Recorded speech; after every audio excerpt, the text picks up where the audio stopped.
In the Buddha, Dharma, and Supreme Assembly, I take refuge until enlightenment. Through the merit of practicing generosity and so forth, may I accomplish Buddhahood for the benefit of all beings. In the Buddha, Dharma, and Supreme Assembly, I take refuge until enlightenment. Through the merit of practicing generosity and so forth, may I accomplish Buddhahood for the benefit of beings. In the Buddha, Dharma, and Supreme Assembly, I take refuge until enlightenment. Through the merit of practicing generosity and so forth, may I accomplish Buddhahood for the benefit of beings. May all sentient beings have happiness and its causes. May all sentient beings be free from suffering and its causes. May all sentient beings never be parted from sorrowless bliss. May all sentient beings abide in great equanimity, free from bias, attachment, and hatred. The ground is purified with scented water and strewn with flowers. It is adorned with Sumeru, the king of mountains, the four quarters of the universe, the sun and the moon. Thinking of it as the blessed Buddha field I offered. By virtue of this offering, may all beings here and now attain the happiness of that pure land. In accordance with the individual motivations and mental capacities of sentient beings, I request you to please turn the wheel of Dharma, the great, small, or common vehicle. Okay, thank you. Yeah, thank you, Rinpoche. Thank you so much for agreeing to teach today on the Four Dharmas of Gampopa, which is such a crucial text and advice by this great master. Today is just advice of Dharma practice. Yes. Oh,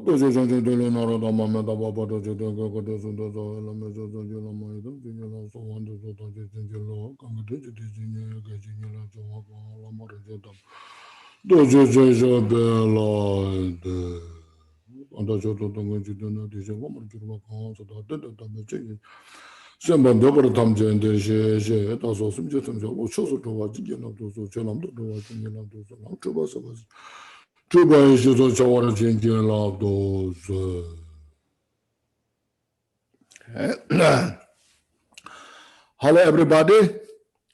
As we said the opening prayers, first, please cultivate the altruistic mind to attain enlightenment, Buddhahood, for the sake of all sentient beings. So cultivation of this kind of thought is very crucial, important, because the mind is at the center of the whole system, the universe, individual. Even though we cannot see our mind through the eyes, or cannot hear through the ears, cannot touch, but you see, the mind is the absolute, should say, which makes the final decision, whether to be in the samsara or whether to be for enlightenment. So mind is the very, as I mentioned repeatedly, very complex, very profound. Actually, it's the mind, it's the, whether in the samsara or in the enlightenment. The nature of the mind itself is uncontrived, is free from elaboration. The mind is the nature of the mind itself is total peace, unfabricated. So because of this, everybody in the world, we desire for peace and happiness. There's no one in the world that desire for suffering. Everyone is now leaning towards the physically or mentally peace and happiness. That's the reality nature, whether Buddhist, non-Buddhist, educated, uneducated, rich or poor, human beings, non-human beings, as long as you have the mind, consciousness, and there is that such that we all desire to free from suffering, and we all desire for peace and happiness. So that's you see, the reality nature. Now there's called temporary obscurations that obscures the clarity of the mind. Just for example, the nature of the sun is light, it's not darkness. The sun always manifests light, luminosity. No. But when it is covered by the cloud, then you cannot see the sun. It doesn't mean sun is not there. It doesn't mean the light of the sun is gone somewhere else. With or without cloud, the nature of the sun is always light, you know. But when there's a thick cloud, then you cannot see the light. It obscured. So likewise, our mind, the nature itself is peace, clear. But when it's obscured by the temporary obscurations, then we don't know what we're doing. So that's what we should understand. So Buddha is the one who totally revealed total nature of the mind. You know? Buddha is the one, all the obscurations, the subtle and the gross, absolutely dispelled, free from these obscurations. So that's why we follow Buddha. We follow Buddha because Buddha was famous. We follow Buddha because Buddha was rich. We're not doing that. We follow Buddha because Buddha's compassion, Buddha's wisdom. And Buddha's teaching is not only for Buddhists. Buddha's teaching is for every sentient beings. Buddha's concern is not only for great person, great teacher. Buddha is concerned more who are the vulnerable of the suffering, those who are in the danger of the obscurations, suffering. Those great teachers, they are great teachers, so they are done. So Buddha don't worry about them. Buddha not concerned about them, But Buddha's concern is for us who are whole deluded and the victim of all the confusion, suffering. So that's why Buddha taught all those teachings.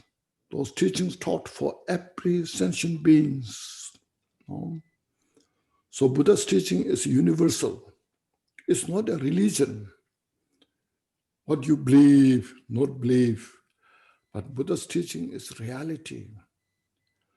The reality of the causality, because the whole world is functions within the framework of the causality. Everything that happens based on the cause and the conditions. So our responsibility is that the result, what we're experiencing, is due to the cause that we have created. So that cause, whatever cause, good or bad, we have the individual responsibilities. We cannot ignore that. We cannot deny that. Anybody who's experiencing that individual, no, is happening because the cause and the condition we have created. See, just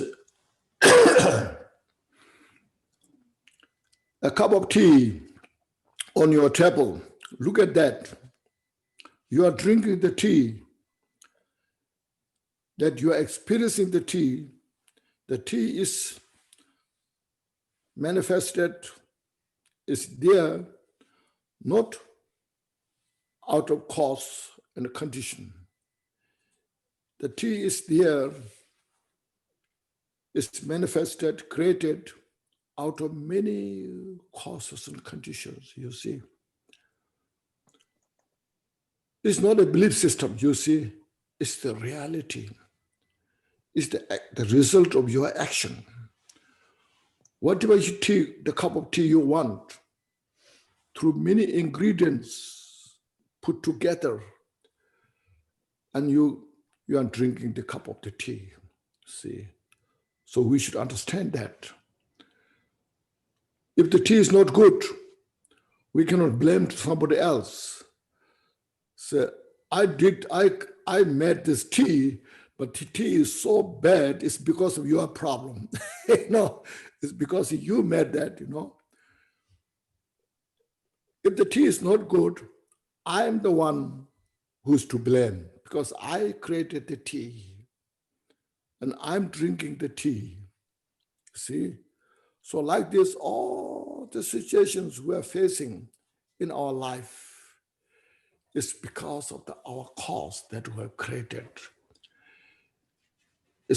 We need such a discernment, such a clear wisdom. It is called decisive wisdom to see that precisely. That's the very important in our life. No. So that's why, Buddha said, I teach you all that, how to free from the suffering, and you are the responsible. Means we have to study them. We have to practice them. See, study and practice. These two should go side by side. Very important that it's a universal, as I mentioned. It's not a Buddhist, anybody in the world, but we who follow the Buddha step, we are so fortunate because whatever Buddha said, we can follow. We can follow what Buddha said. And we try to practice as much as we can. It's not because I'm a Buddhist. It's because I want peace and happiness. It's because I don't want suffering. That's the reality, you see. When you are hungry, you prepare lunch or you go to a restaurant, you eat. It's not a belief, it's the requirement. It's the reality nature. Anybody who is hungry, we need to eat. If you say you are hungry, it's because you believe you are hungry. And if you look at that, keep that side, your hunger as a belief system, you will die without food. You know? Because when we're hungry, we need to eat. It's a requirement. Likewise, when we are suffering, we have to practice Dharma. Practice Dharma means now suffering, we cannot do so much. But we have every opportunity to free from the cause of the suffering. We can start avoiding all the cause of suffering, we can accumulate the cause for the peace and happiness. And Buddha very clearly, precisely designed, made such a clear, this kind of clear picture. What are the cause of suffering? What are the cause of peace and happiness, you see? So that's first we should know this thing. And then we follow the path very joyfully. See? So here, today, now it's just short, very introduction to the Four Dharmas of Gampopa. The Four Dharmas of Gampopa is very profound. It's very inclusive. In that fourth line, this four line includes complete Buddha's teaching, both Sutra and Tantra system. One can study this for days, months, and years. It's such a profound, precious, and as well as we said, so direct. So there are different writings in this, in some, I'm sure you have heard of give me the magnificent blessing so that my mind and the mind of all sentient beings follow the Dharma. All mind follows the Dharma. Sometimes Dharma becomes the Dharma. So this different way of writing, but the same meaning. Dharma becomes the Dharma, first of all. It's very important. What it means, you see, Dharma becomes the Dharma. Buddha taught all these Dharma teachings. Even we Buddhists, you see, we use sometimes Dharma, not for the Dharma. We misuse the Dharma. No? What is this? Some update could not be installed. So I'll try again. Okay. Can you hear? Yeah, I think everything is fine from our side. Yeah. Okay, because some signal is coming. I hope your computer is also fine. I hope so. It's healthy, So yeah, this is very important point. Nowadays in the world, even in the Buddhist country, we use Dharma for this life to become famous. We use Dharma to become rich. We make some offerings to the higher teachers, so to become famous, or request some special blessings so that I can become rich. We really, very few, we think for next life. See? So even though we go to the temple, say prayers, we bow down to Buddha's statue, but we do these things to have good health, to become famous, to become powerful, to become rich, And then we quarrel each other. We have jealous each other, Who's more rich, who's more poor, who's more famous. And there's a lot of confusions, you see. And then we receive some special empowerment to become rich, to have a good business. So this means Dharma is not becoming the Dharma. The mind is not following the Dharma. Make sense? We are just so many that who are doing this. The real Buddha's teaching, where the Buddha taught, is to free from suffering, not to create the cause of suffering. What we're doing is we're misusing the Dharma for the wrong purpose. So that's why I say, for the remedy for this, we have to contemplate on the impermanence. Impermanence is, you see, is universal. Everything that constituted within the cause and conditions keep changing, you know. Like when I came in the United States in the 80s, I was very young, very energetic. I really get tired. Just I work hard. No. But now I'm getting older, old, and I get tired easily. No? So like this, passing through. Now look at, you see, when I'm getting old, when I get sick, when I die, there's no vaccine not to get too old. There's no vaccine not to get sick. Finally, there's no vaccine not to die.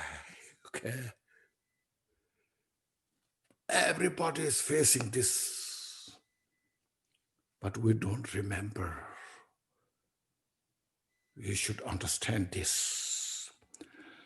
I know because nowadays this pandemic, COVID-19 and then new coming, everybody is so frustrated, depressed, because that particular is so kind of very vicious, clear. We complain that organization that is not doing enough to prevent this, but we don't complain. We are not making a vaccine not to die, you know. Now at the time of death, what helps? You look at that carefully. No matter how famous you are, does it help from this? Does it help to free from the suffering? You become so rich, does it help to free from the suffering? No.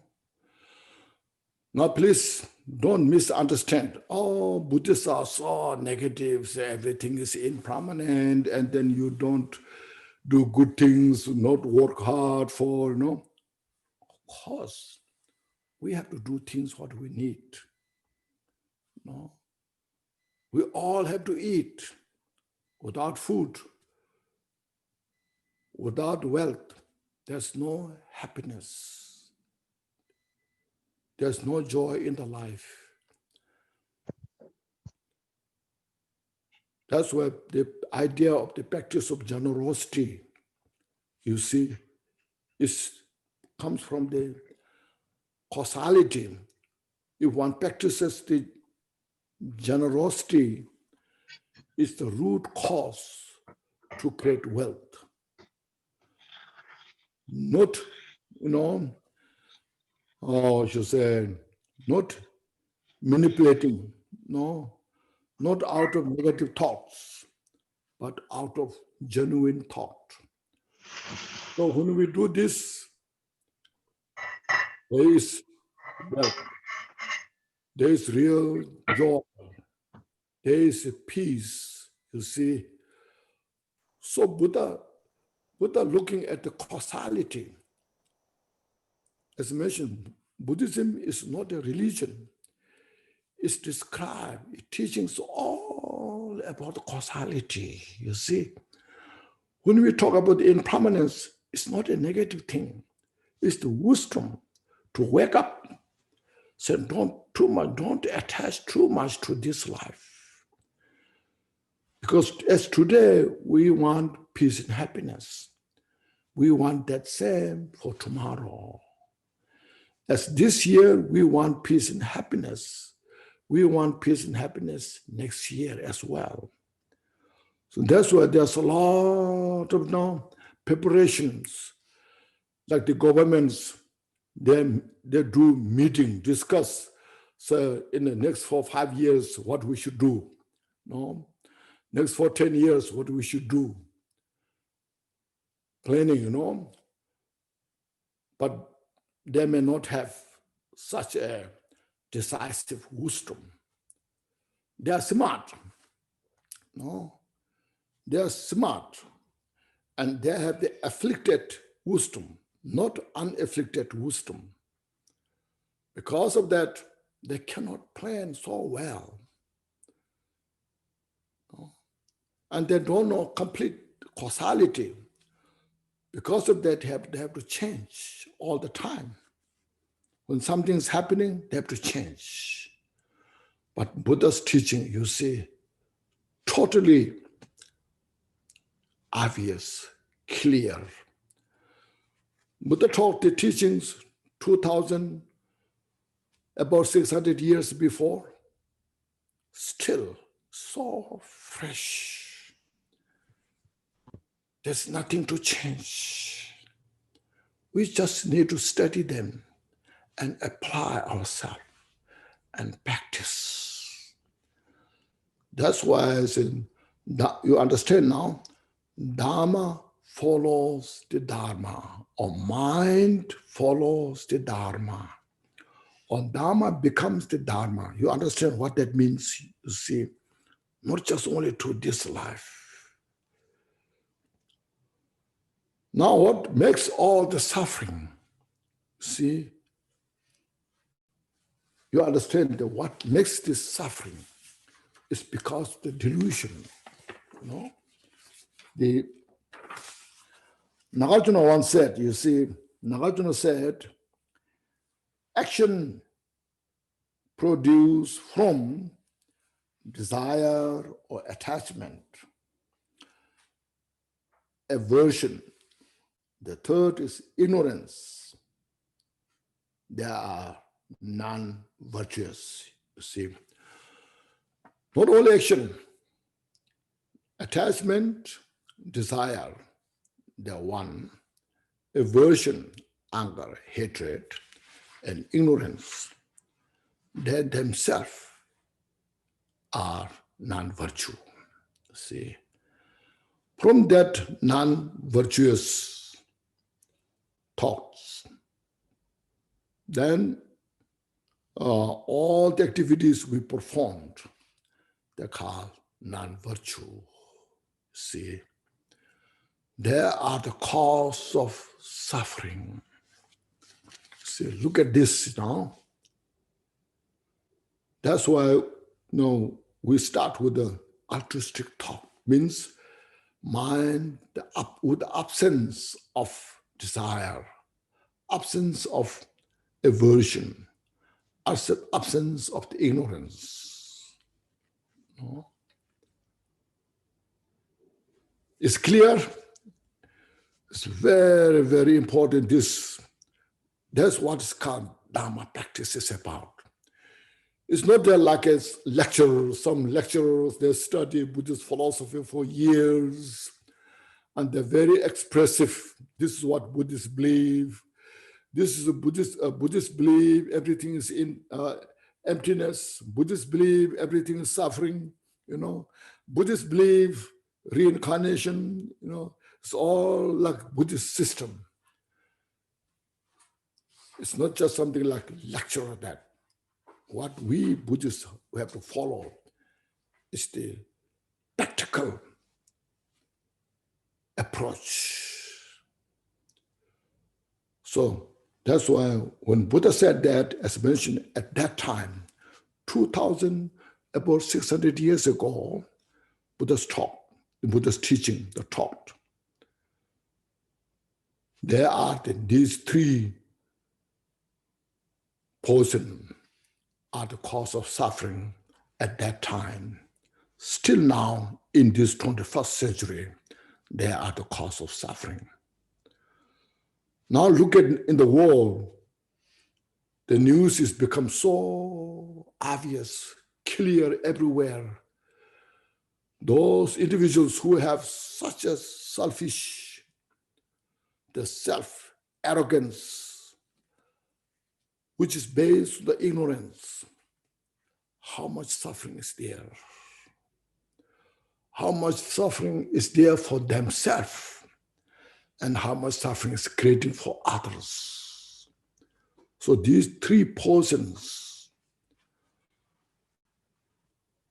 are the root cause of all this problem of the samsara, this world, this universe. In that, there's no any difference. So since Buddha taught at that time, now, just imagine how much culture is changed, how much belief system is changed, you see, how much way of life is changed. Incredible, you know. But you see this, the root cause of suffering, the three poison, what Buddha taught, the way it acts, way it functions, has never changed. You see? So our real responsibility, Dharma practitioners, we have to focus on that. It's not that how much you have counted the mantras. Sometimes there's a so powerful prayers, you said. So this prayer is so powerful. Maybe, but if it is not touched to our three portions, the prayers becomes to produce more cause of suffering because the powerful portions still within us. No? So it makes sense. So our Dharma practice, we have to focus to free from the suffering, to achieve Buddhahood. When we could do that, then it's calm. The mind follows the Dharma, or Dharma becomes the Dharma. The first one, you know. But then sometimes, you know, say, yeah, I understand this life is very impermanent, illusory nature, come and go, like a beautiful flower. The flower is so fragrant, beautiful, fresh, but it doesn't last long. So I cannot attach too much to the flower. If I have so much attachment to that flower, when the flower fades, I have a lot of suffering. So my beautiful flower is now going out. I cannot use my flower, you know. So just before that fades, you prepare. The flower is there. We cannot deny it is beautiful. We cannot deny it is so fresh, fragrant. But it will go away. It will fade. It will die. So when it does, we let go. Not so much attached. Likewise, this life, maybe you have really beautiful house. Your house is decorated, all the good things, because you produce a lot of money to make that house. So I am so attached to this house. But, you know, how much you have attachment to the house, is more suffering there. I'm not saying it's negative. You should enjoy the house, but not so much attached to. I'm like a guest. When you go to, you get a hotel, or you rent a house, very expensive house, you rent, or room, so you enjoy that.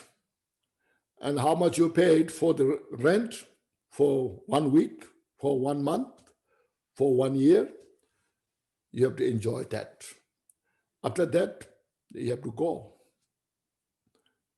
No matter how much you attach to the house I rented for 1 week, they're so beautiful also, I like that. If you attach to that, then this will bring suffering because you miss that so much. So you have to let go of that. You have to go to the next. No choice. No. So we prepare for next life, not just only this life. So practice Dharma not only for this life, practice Dharma for next life. Purify mental, these 3 portions: attachment, aversion, So like that. But then next life, so I want to reborn as a powerful human being, or maybe born in the God realm. I want to achieve that. So it's called lesser capacity person. Still in the samsara. Now, for this, we have to study the suffering of samsara. From the God realm to the hell realm, all a state of suffering. Now some people say Buddhists are so negative. They only talk about the suffering, Everything is suffering, suffering, suffering. We don't want that. Of course, we Buddhists don't want as well, But we have no choice. Suffering is there, By denying that, by putting aside that, doesn't help us to free from suffering. So we have to be very practical about that. First, look at the suffering of the, Of course, those who have no power, no wealth, no education, poor family,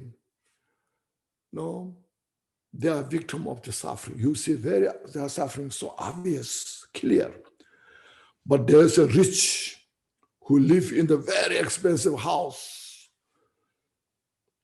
Those who are like millionaire, billionaire, says, are they really happy? Or their life is very peaceful? Very doubtful, you can see. Some billionaires, they suffer so much, I'm not saying it's a negative, but look at practical, just look at those.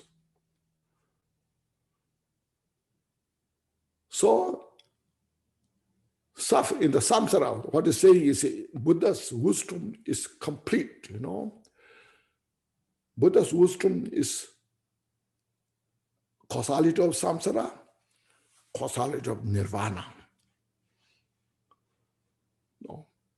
Samsara go beyond nirvana. And rest in the world, they don't have wisdom how to free from samsara. Look at this all modern technologies. Now they're talking of the artificial intelligence, it's becoming a big deal, because the high tech. And before it used to be, they're called foam wall, formless wall. It's called the rupa dhatu, arupa dhatu. Now they have no idea what that is about. But still, the form world, formless world, they are still within the samsara. For the time being, when one achieves the form world, supposed to be total peace. Formless world, totally peace. Physically, mentally, totally peace. But that is not ultimate. Still, when the time comes, when their cause is consumed, they have to come back to the desire world, and they have to go through the suffering. No?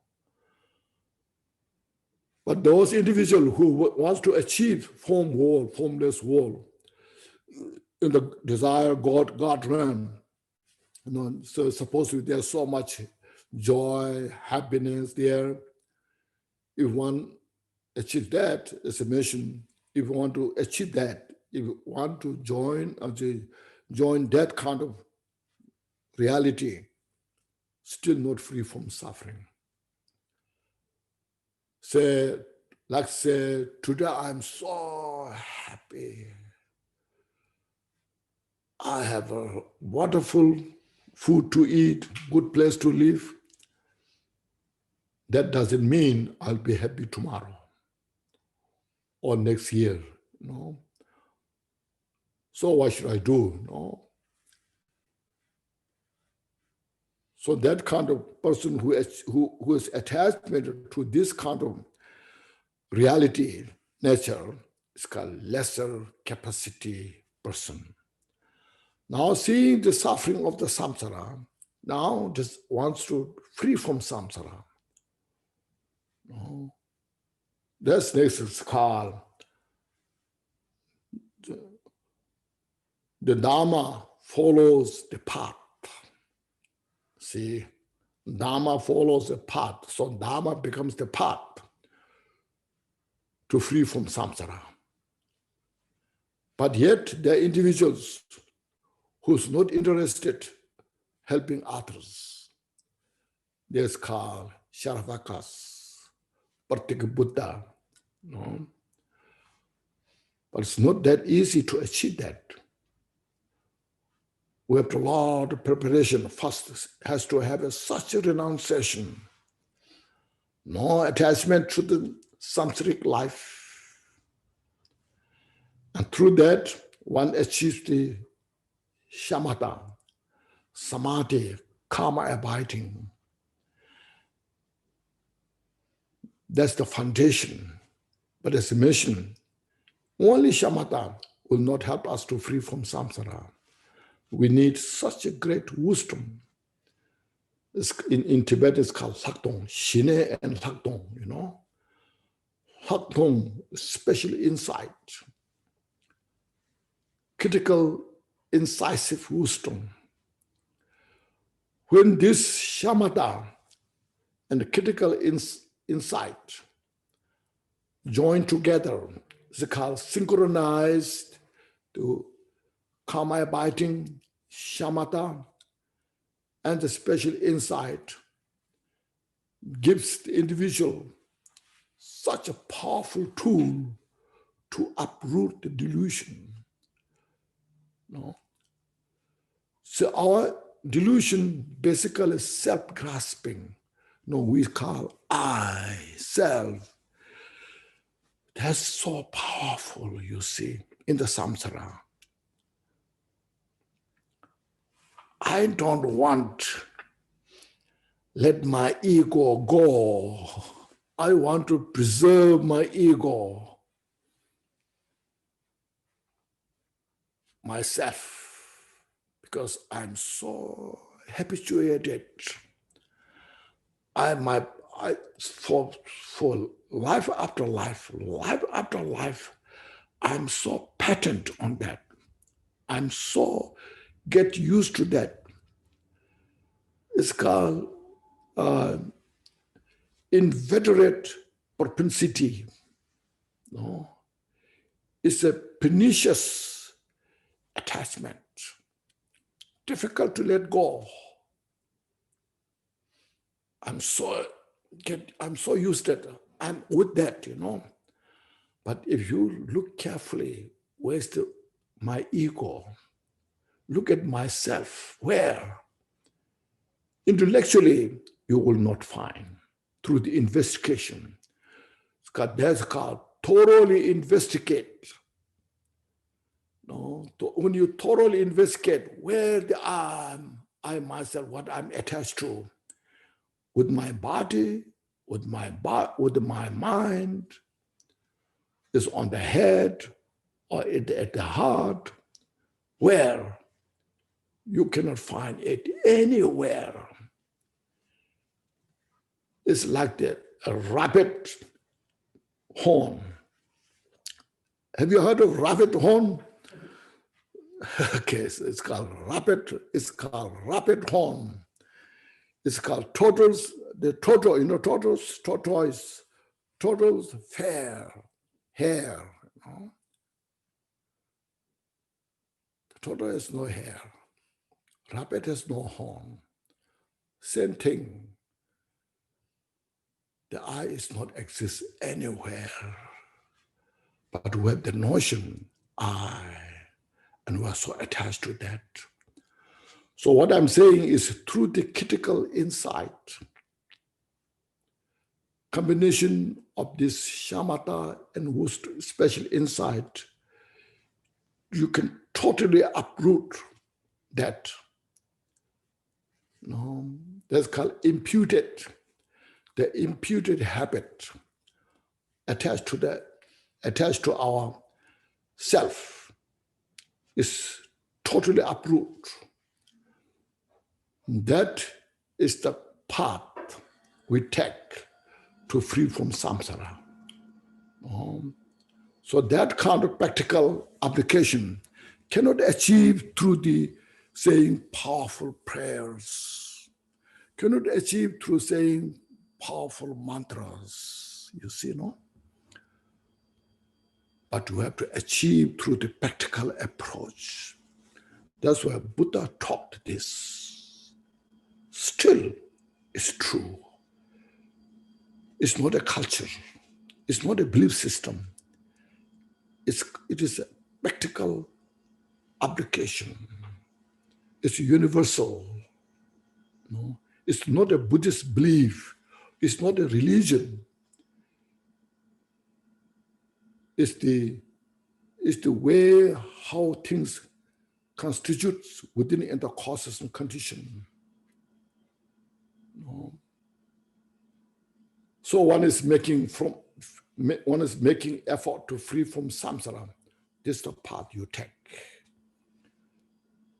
No? Then there's called Gyujuk, entering the stream, once returning, not returning, arhats, sharavaka, partik Buddhas, arhats. But if one is only interested for oneself, not interested for other sentient beings, that is called the mediocre capacity person. This precious human life that we have now has the opportunity to achieve these lesser capacity person, mediocre capacity person, but we are not taking advantage of complete Dharma teachings. That's called, then we next what is called dispel the confusion from the path. So there's a confusion because it's not complete. Now to do that, now we have to cultivate Bodhichitta for all sentient beings. One who can do this is called the great capacity person. Now, this precious human life, that what we have, is not just used for yourself. not just use for this life's happiness, not just use for the happiness of the samsara, not just use for only individuals' liberation, but this should use to achieve complete Buddhahood for the benefit of all sentient beings. You see? So you see, understand now? So now, dispelling the confusion from the path, there are a lot of stages you have to go through. First, again, we as a Mahayana, this is called Mahayana practitioner. Mahayana practitioner, we have to constantly contemplate on the impermanence. See, even we say everything is impermanent, everything is changing, still we have a grief of grasping everything as real. No. When I see my cup on my table, I don't see my cup as illusory natural. I see my cup as real cup, something independent. This is my cup, I'm grasping on that. If somebody touches that, say, don't touch on my cup, I argue that, you see, because still I'm grasping my cup. I have so much attachment to my cup. Especially your cup is expensive, I paid a lot my cup. Please don't touch my cup. So we Mahayana practitioners, still we have so much work on this to release these attachment and aversion, which are based on the ignorance. So this is how to dispel the confusion from the path. See, I go through this. Then, see, still I attach to samsaric. Next slide, may I born in such a precious place. We are not thinking, may I achieve enlightenment, Buddhahood. I'm working to achieve, I'm not working to achieve enlightenment, Buddhahood, but I'm working to born in a special place, If I believe this, if I say this prayer, then I can be born in such a precious place. Then you feel maybe I'm very happy about there. That's also confusion, I think. We Dharma practitioners don't say some prayers or strong prayers to be born in some special place. Rather, we have to work on the suffering of the samsara, sentient beings. Develop loving kindness, compassion, you see. First, you see, love and compassion is not a Buddhist religion. It's not something spiritual. It's the innate nature of every sentient beings. More or less, everyone has that kind of love and compassion. Even for oneself, even one's own family, one's wife or husband, or one's children. Those individuals who have no any religion, but still they have love and compassion. Not only human beings, even animals. Look at you, see. A small insect, when she gives a birth of that family, she protects that, her offspring. Even sometimes even she sacrifices her life, out of love, out of compassion. This is not something spiritual thing. It's the universal. Because it is the a fundamental cause for peace and happiness, you see. Like a child, a baby who knows nothing, but the baby is so much inclined to her or his mother, because the mother loves that baby. You see, so it's that mother, she maybe doesn't believe in any religion. Even she doesn't know what is right or wrong, but there is that kind of what's called innate type of love.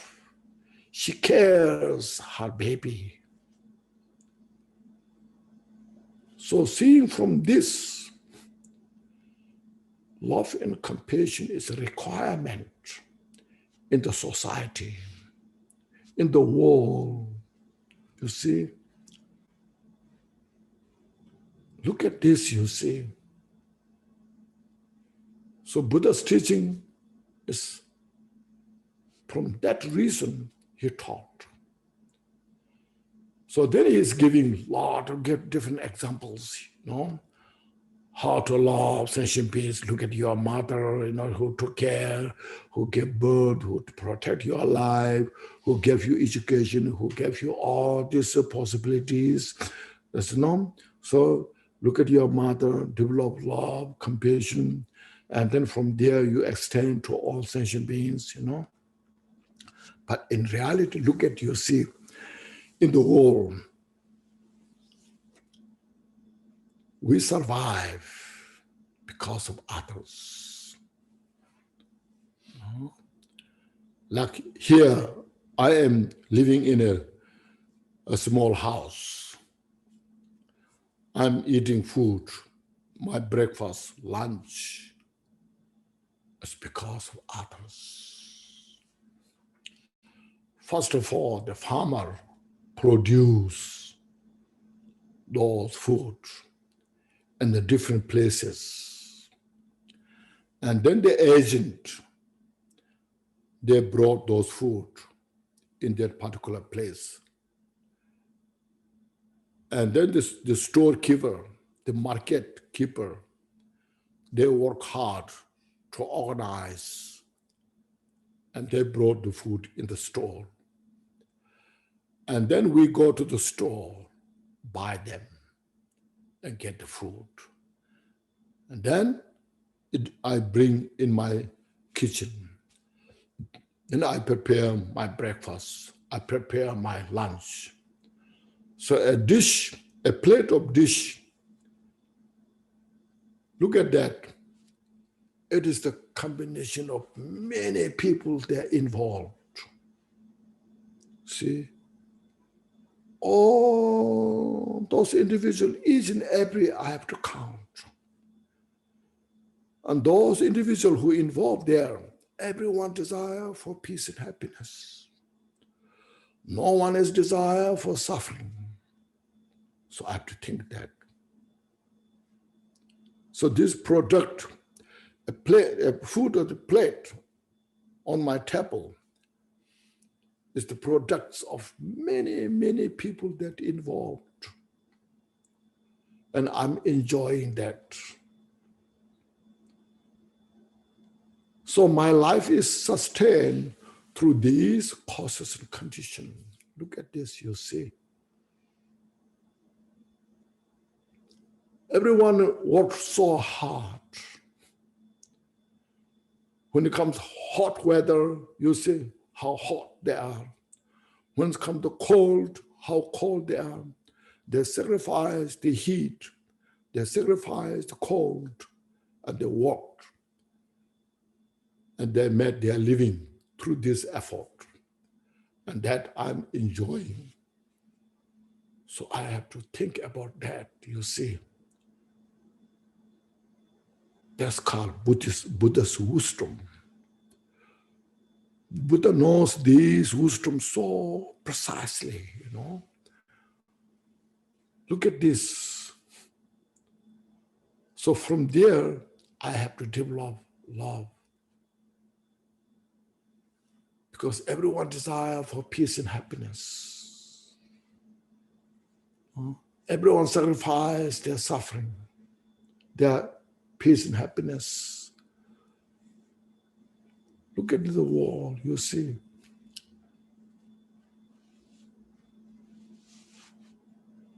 In general, just look at the sentient beings are so ignorant, so stupid, you see. Like in the wildlife, when you watch the wildlife, the tigers, the lions, they chase the other animals like deer, buffalo, all there, no? And they chase and catch and they kill and eat flesh. But that animal is again involved so many causes and conditions, you see.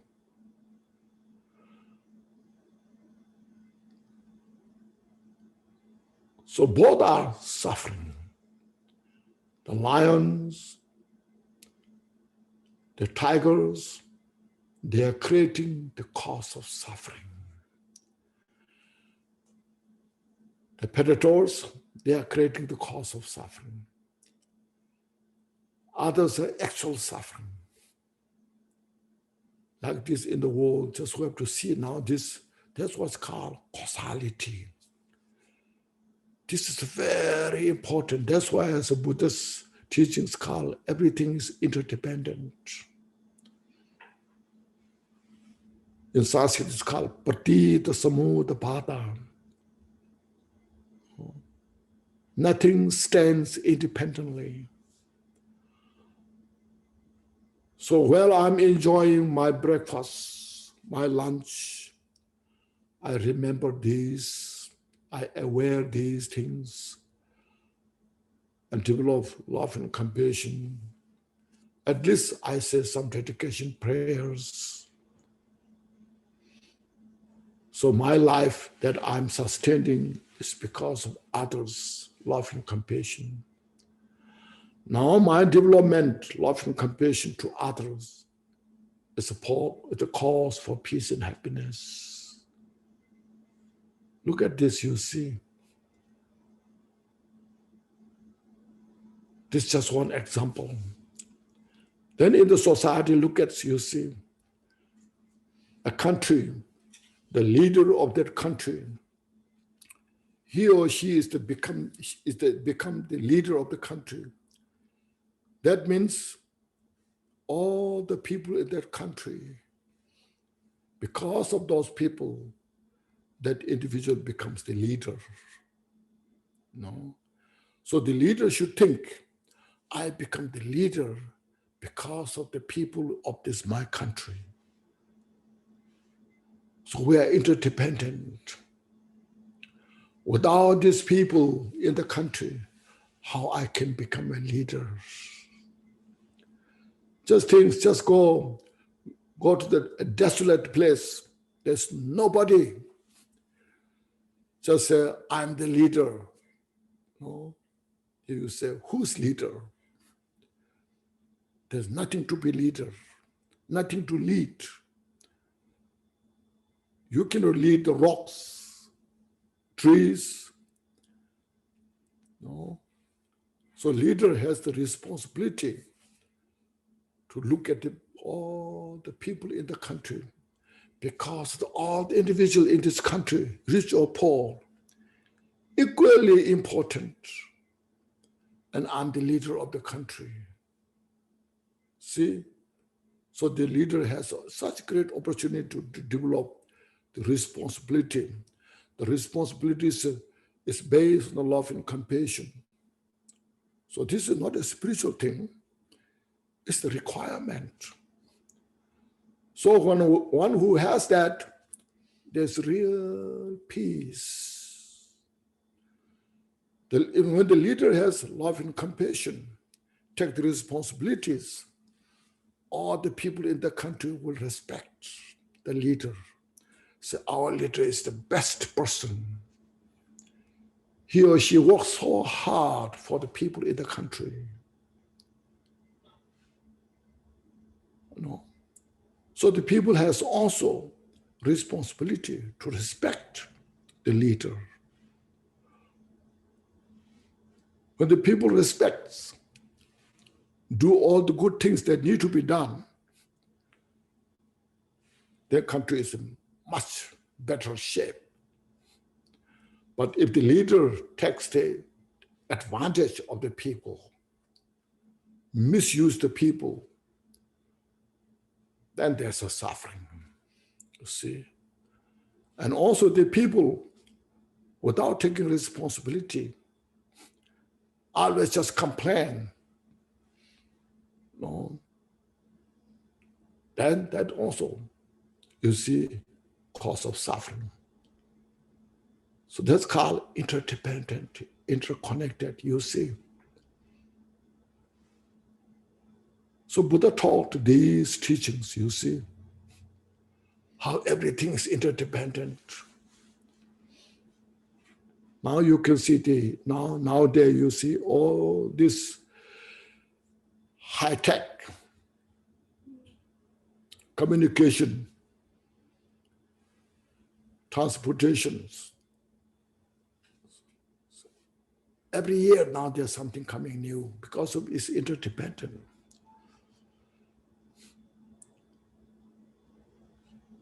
So we should have such a good mind. What are the cause of peace and happiness?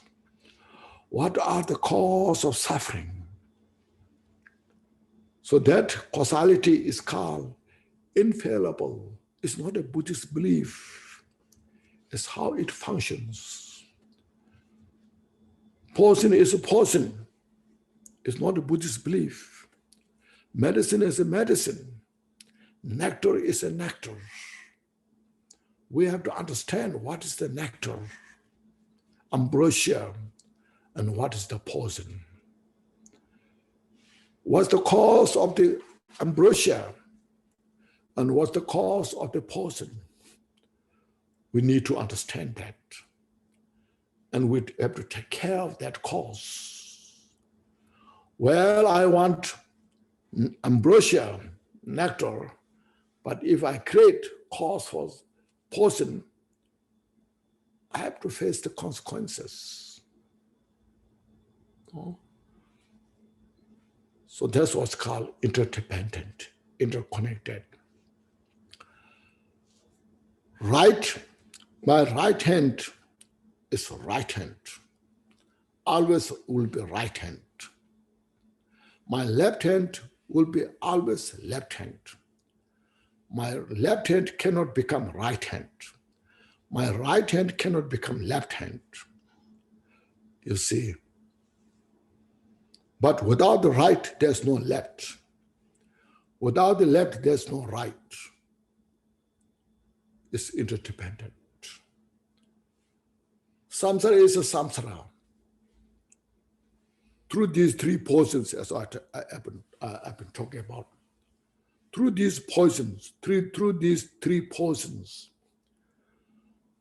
we cannot make samsara nirvana. See, samsara is not outside, it's not exist outside. Samsara is the product of the three poisons.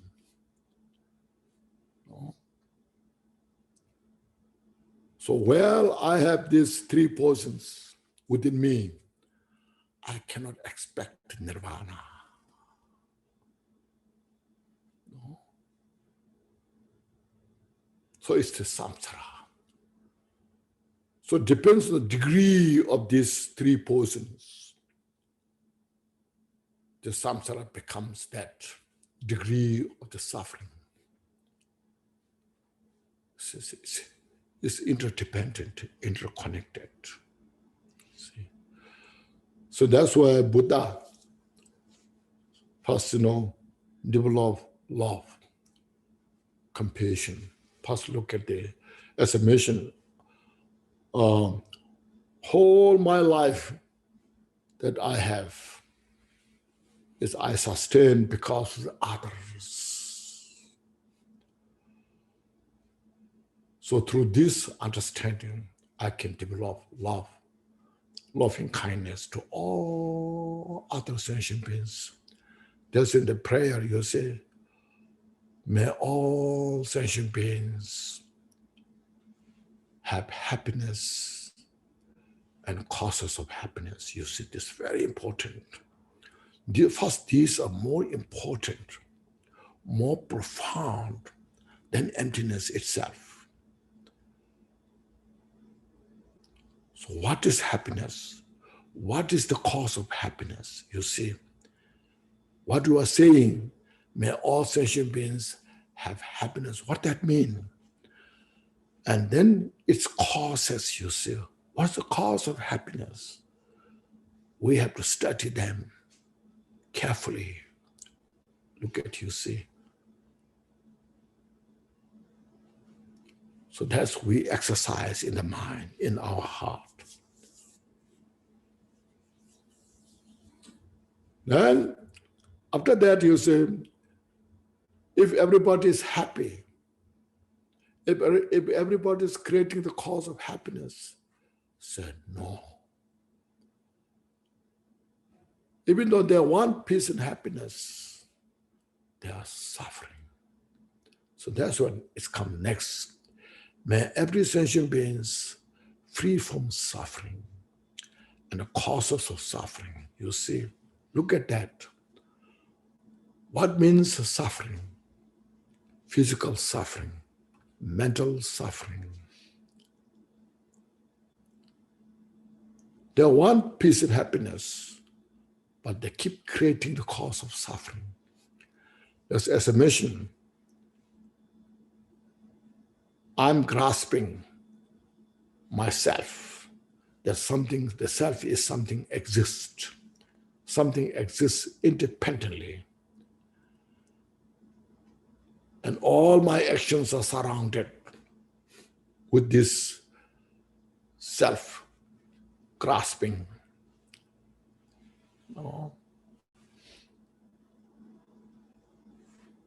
While protecting myself, I try to do something good, but cannot, because the self is there. I cannot sacrifice myself. And I'm just suffering. I'm not getting what I want. I'm getting what I don't want. Even I use my power, even I use my wealth,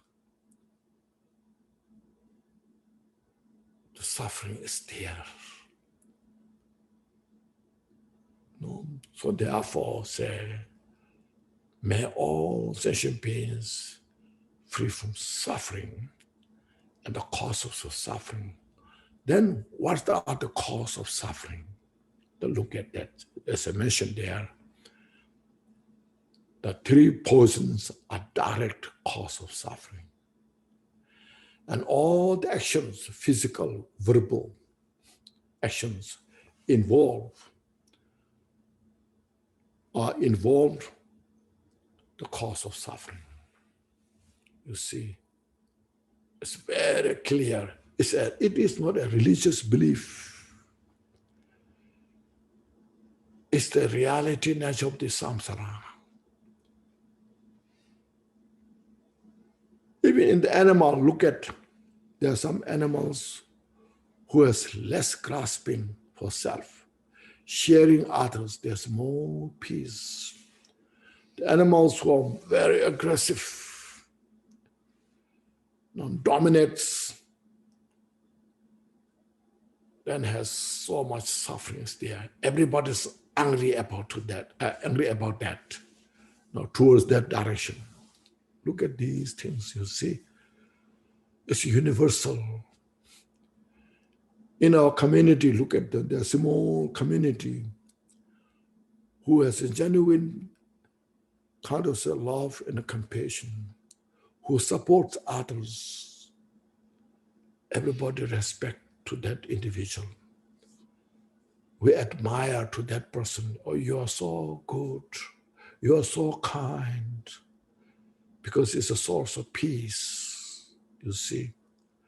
Those aggressive, no, possessive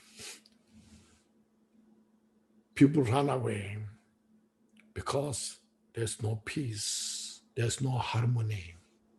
Look at this, you see. This is nothing to the religion. This is universal, you know. So Buddha's teaching was based on these things. So we need in the world these kind of activities. Start from your small group. Share that. First, you practice yourself, and then share to others. No. As earlier mentioned, I mentioned, no. Sometimes we receive empowerments to self-grandize, misuse Dharma teachings. That brings the suffering. Nobody appreciates that person. But if you practice Dharma this way, you are the service for that small community. You are the service for larger. So we have to maintain the Dharma teachings for this purpose. We have to maintain the Dharma teaching because it's not because we're Buddhist, but we have to maintain the Dharma teachings. It's a requirement in the world. The world needs this wisdom. The world needs this kind of responsibility. Then you are practicing loving kindness, compassion, you see. So that's how Lord practice the loving compassion. Even though in the Buddhists, all Buddhists that practice Theravada, Mahayana, Vajrayana, we say Metta, Karuna, But then everyone is, if everyone is happy, no. If everyone is free from suffering, no. Not what we should do. What's the absolute solution to achieve the total peace and happiness? What is the total solution to free from suffering? Now comes this very important question. Look at this, you see. Then there comes the Buddhahood, the enlightenment. Our mind is not easy. You know yourself. I want to do good. But this, as mentioned, the inveterate propensity continues. Difficult to change the habit because we are so used that. It's like a rubber band. When you stretch the rubber band, it goes far. If you release, go back to the way it is. So sometimes you emotionally, I have to practice love and compassion. You feel that. Sometimes tears comes in your eyes. I need to practice loving kindness, compassion. Everyone needs this peace, loving kindness, compassion, peace, happiness. I want to practice compassion to free from suffering. But then again, go back to your old habits. Difficult to change, you see. It's because we are so habituated. The habit is deeply rooted within us.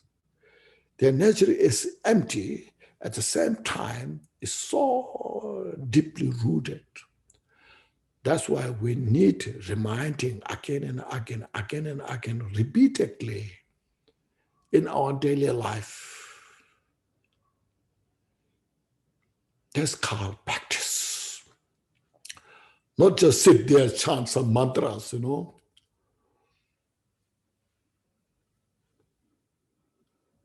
That's, the sessions are the special method to reminding, but our practice need in 24 hours. It's not easy. So from there, we cultivate bodhichitta. Now say, I myself want to help all sentient beings. I want all sentient beings free from suffering, but I have no ability. I have no strength. My mind is under the control of these three poisons. So I have to achieve Buddhahood. I have to attain the Buddhahood. So cultivate bodhichitta. The next very important section.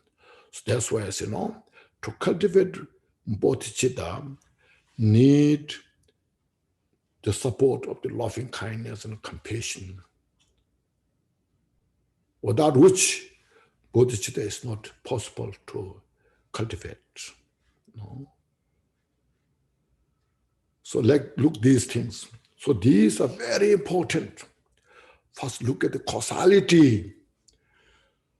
As I mentioned, the powerful prayers, the powerful mantras, they cannot help us to get rid of our three poisons. So three poisons can only handle, purify loving kindness, compassion, and bodhicitta. See, when you have love to all the sentient beings, then your attachment to individual will be purified. Because you love all are equally, rich or poor, beautiful or ugly. Anybody, because they all want peace and happiness. So your attachment, will be purified by this practice. Then when you have compassion to all sentient beings, your anger will be taken care of, or purified, minimized step by step. Because those individuals who hate you, who hate the society, they also want peace and happiness, but they are suffering so much because of their three poisons, their delusion. So you develop compassion to all. May they free from suffering. Yes, May they free from the cause of suffering. Look at these, and you practice this. So this is the best remedy to heal our mind. Our mind is so wounded in the samsara. Our mind is wounded through many causes and conditions. We are so fragile.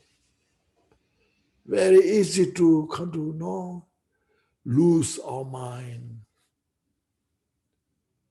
So we need to heal the mind this way. So that's your mind, you see. That's how you create samsara through the poison is your mind. Now through this, through the practice of love and compassion, you heal the mind, it's your mind.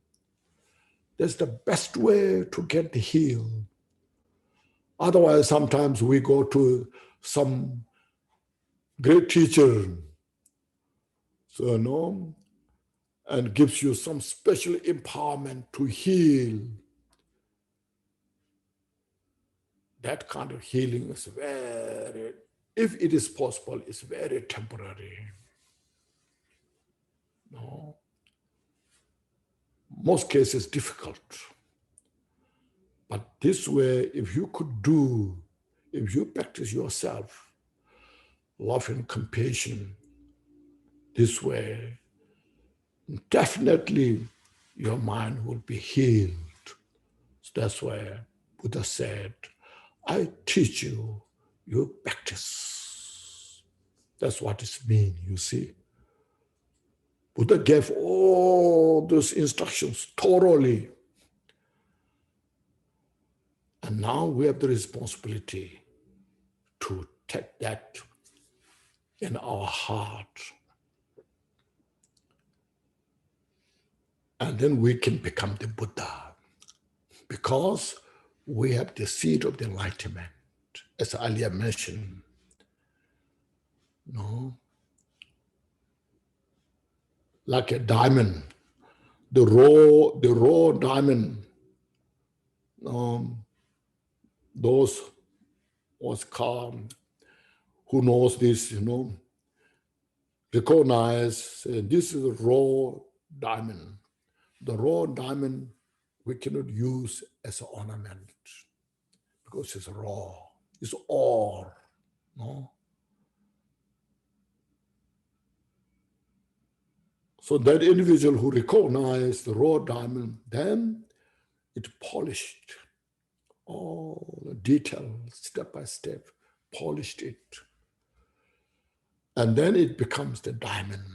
The diamond is coming from nowhere, from outside, but it's polished. And then it's called, this is diamond, because it's polished. So the diamond of the Buddha nature is within us. So Buddha taught how to polish this through this method. So we need individual responsibility how to polish this. If we don't take the responsibility, we cannot never polish our Buddha nature.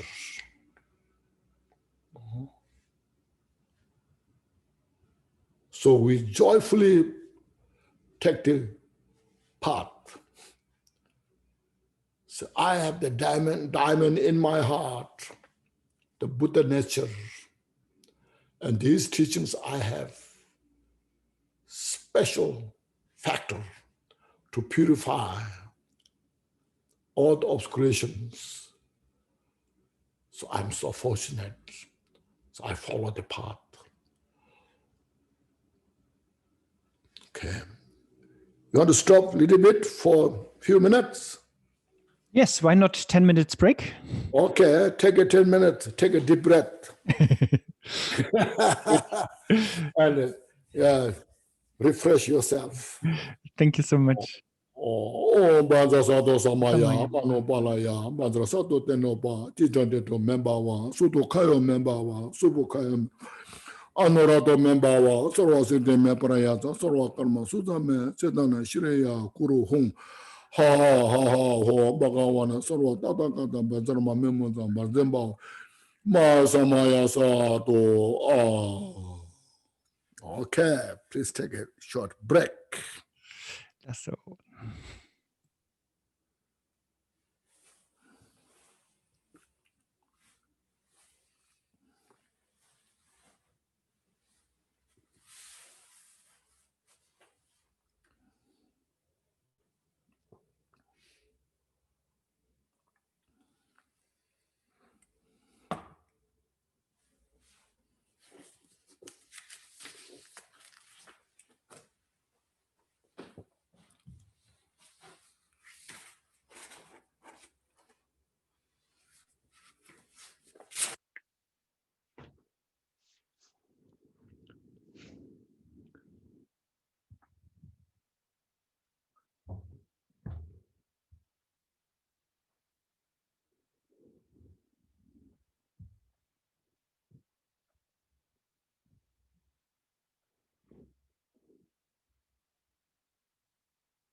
Khenchen La, will we be going for another hour or so?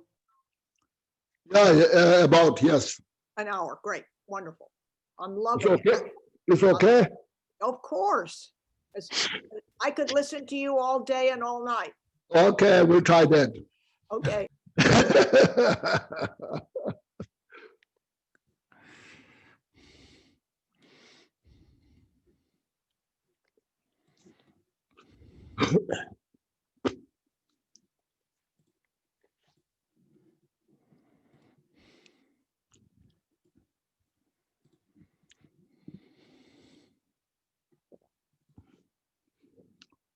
Are we ready? Yes, I think so. Okay. Ready. Om Banza Sato Samaya Mano Balaya Bandra Sato Tenova Dida Dida Membawa Sutu Kayo Membawa Subu Kayo Membawa Anoradam Sorwasi Deme Paraya Datarwa Karma Sudame Zeda Shriya Kuru Hung Ha Ha Ha Ha Ho Baka Sorwata Tanka Dama Dharma Memanda Mardembawa Ma Samaya Sato Ah. So the first here is the remind, the cultivation of the great thought, the mind, to achieve complete enlightenment. And we briefly touched from the Four Dharmas of Gampopa first, how the Dharma becomes the path, or no, how the Dharma becomes the Dharma to purify our mind through the reflection on the impermanence. And then second, Dharma becomes the path, how to free from samsara, by reflecting on the suffering of the complete samsara. Just it is very important to convince ourselves on this kind of understanding. Then, if you are only interested for individuals' liberation, that's not enough. We have to cultivate Bodhichitta, as we're discussing, this. Because, as I mentioned, we have the Buddha nature. Buddha nature means, you see, complete. So to see yourself a complete, you need a way how to see that.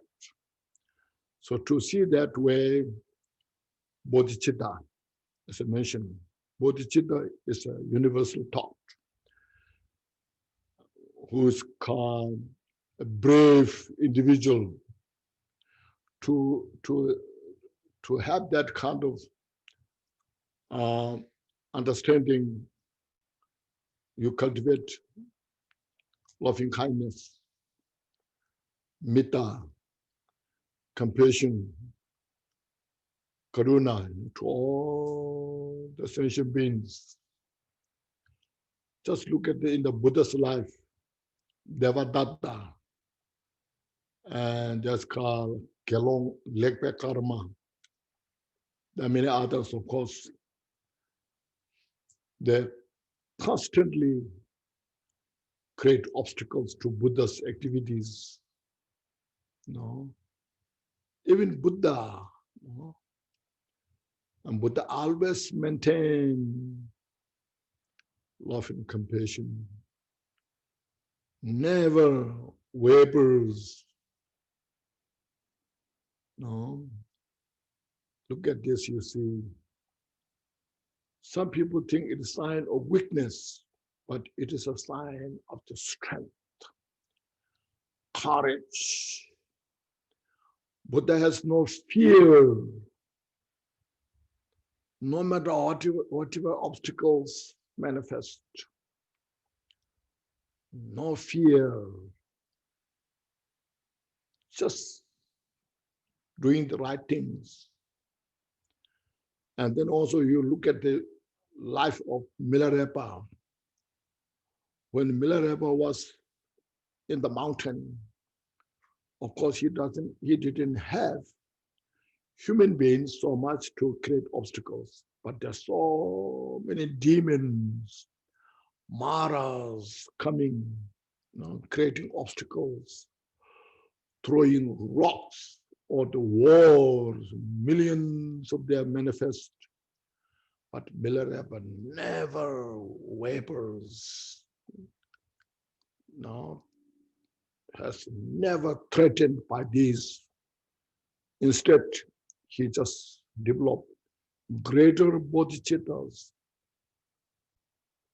He sees these as a great opportunity now, built his strength, courage. This is the great opportunity, see, not retaliating them, but giving them the ambrosia of the loving kindness, compassion, bodhicitta, and giving them the nectar of the emptiness teaching. Yes. Who's that? So like that, he was, Milarepa was practicing that way. So that's why he attained enlightenment, Buddhahood in single lifetime. Made the history in the Buddhist world. Now we have so many great teachers who talk about Vajrayana can achieve enlightenment in single lifetime. But there's no anyone who did that. No. But Milarepa did it. See. So, when, see, but Milarepa was not purposed by Buddha coming or by this and that. But first he faced like samsaric, lot of family obstacles, And after that, he recognized all this. And then he took revenge, all this, his families, those who met obstacles. But he realized the causality, the cause that he created. He was fully convinced about that reality, nature of the causality. So then he was desperate to seek the teacher. And he found the right teacher, Marpalosa, a great translator. Under his guidance, he went through great hardship, but he was totally determined because he was fully convinced, because he knows Marpa was the right teacher. No matter what Marpa treated him, he never changed. And there was no bad thoughts of Marpa. Because of these causes and conditions, then Marpa gave the complete transmission that he received from Narupa. Milarepa received all those teachings and then dedicated in the mountain to practice. Through that, then he attained enlightenment, Buddhahood. That's what now we have Four Dharmas of Gampopa. We're talking about seeing. So then we're now talking about Bodhichitta. Bodhichitta is such a precious thought. That's what's called indispensable path for the enlightenment. Without bodhicitta, that's not possible to achieve Buddhahood. If you may practice highest view, Mahamudra, so forth. If you may practice highest yoga tantra, but without bodhicitta, not possible. So bodhicitta is the highway towards the Buddhahood. And the Buddhahood is the embodiment of the perfection of the practice of Bodhichitta. Look at that. And everybody has opportunity to cultivate that Bodhichitta.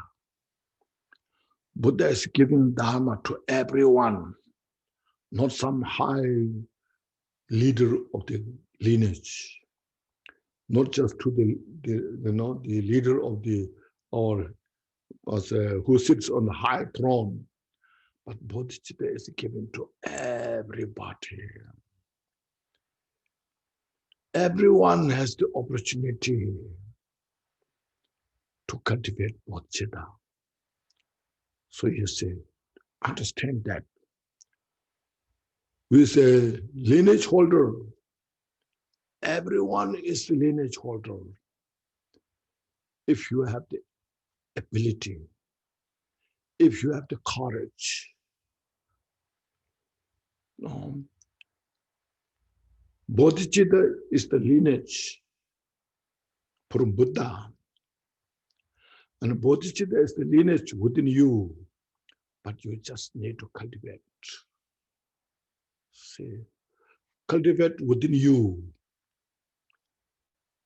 and you can become Buddha. See? So that's why Lord Chaitanya Sungpan mentioned, so Buddha's teaching is to everybody, not just only for Buddhists.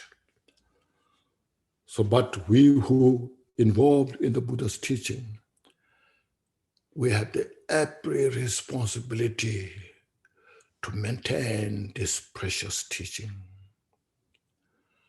Maintain with the study and the practice, not just some ceremonies. No, not some just Buddhist customs, festivals, dance, singings. No. But Buddha's teaching is the study and the practice. Because it has to be within in the mind. It should touch our heart. Touch our heart through this wisdom of the Buddha's teaching. So Buddha's teaching has every possibilities to dissolve our confusion. So, but Bodhichitta, as mentioned, is a key, is the cornerstone of the building of the Buddha's teaching. It's the backbone of the individual's enlightenment. So first, you look at this Bodhichitta, how important this is. So Bodhichitta is cultivated on the base of loving kindness and compassion. Because it's a condition. We want to attain Buddhahood for what? We want to attain Buddhahood for the benefit of all sentient beings. So in relation to this, you see, Buddha and the sentient beings are equal as a condition to cultivate Bodhicitta. That mentioned in the Bodhicharya Avatara. No. Well, we respect Buddha, so why not sentient beings? Because without sentient beings, you cannot cultivate loving kindness, compassion. You may say, I love the rocks, but you may not say, I have compassion to this piece of rock. No. So we cannot develop loving kindness to the piece of rock. We cannot practice loving kindness, compassion. We cannot practice the compassion to the piece of rocks or tree. It's because of the sentient beings. We may say, I love Buddha, but we cannot say, I have a compassion to Buddha, you know. But the sentient beings, as the principal object or direct object, that we develop love and compassion. So that's why sentient beings are such important condition to practice bodhicitta. Once we develop bodhicitta, there's called aspiration bodhicitta and the action bodhicitta, you see. Aspiration bodhicitta first is very important step. That you say, I want to attain Buddhahood. You aspire to attain Buddhahood. Because it's sentient beings, for the benefit of sentient beings, you aspire to attain Buddhahood. We say, I take refuge in the Buddha Dharma Sangha to attain the enlightenment for the benefit of sentient beings. If you take refuge in the Buddha Dharma Sangha for the benefit of sentient beings, you see. So sentient beings are such an important condition to develop bodhicitta. Because as I mentioned, we survive because of sentient beings in the world. Like if I do a business, because of sentient beings, I become successful in my business. If I go to the desolate place, there's no one, how I can practice business, how I can get benefit or profit from the desert. I get benefit, profit, because of sentient beings. So you see, the owner of the company have to advertise how his products are good for the people, not for the piece of rock, not for some kind of a tree, dry place. So he has to kind of promise that his product is genuine. So as he promised his products are good for the people, when the people buy his product and his products are good, people keep buying. And how much profits he can make. But if his products are fake, people will buy once and then will not buy again because his problem. So all in the society, you see, if I continuously helping others sincerely, sharing in others, everybody will respect, you see. So you see, sentient beings are there. But if I deceive, if I misuse, then sentient beings will not trust me. It's not because of sentient beings, because I was ruined by my 3 poisons. So that's why even Buddha came in this world 2,600 years ago. Still, we take refuge in Buddha because Buddha's life always do things for the sentient beings' benefit. No matter what kind of difficulties Buddha faced, always there. Likewise, look at the Milarepa and this writer, Gampopa, such an enlightened master. Still, we quote, Gampopa said this, said that. Gampopa did this, because of their embodied the perfection of the Bodhichitta. It's not just a scholar. Scholarship is good, first place, but application the actual practice of perfection must come through the application, through the action. So after the aspiration bodhicitta, then there comes the action bodhicitta, you know. That's called action bodhicitta. You want to attain Buddhahood for the benefit of all sentient beings, you cultivate that bodhicitta, but you are not Buddha yet there.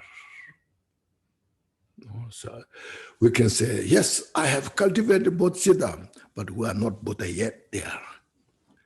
Now what to do? So they call it action bodhicitta. No?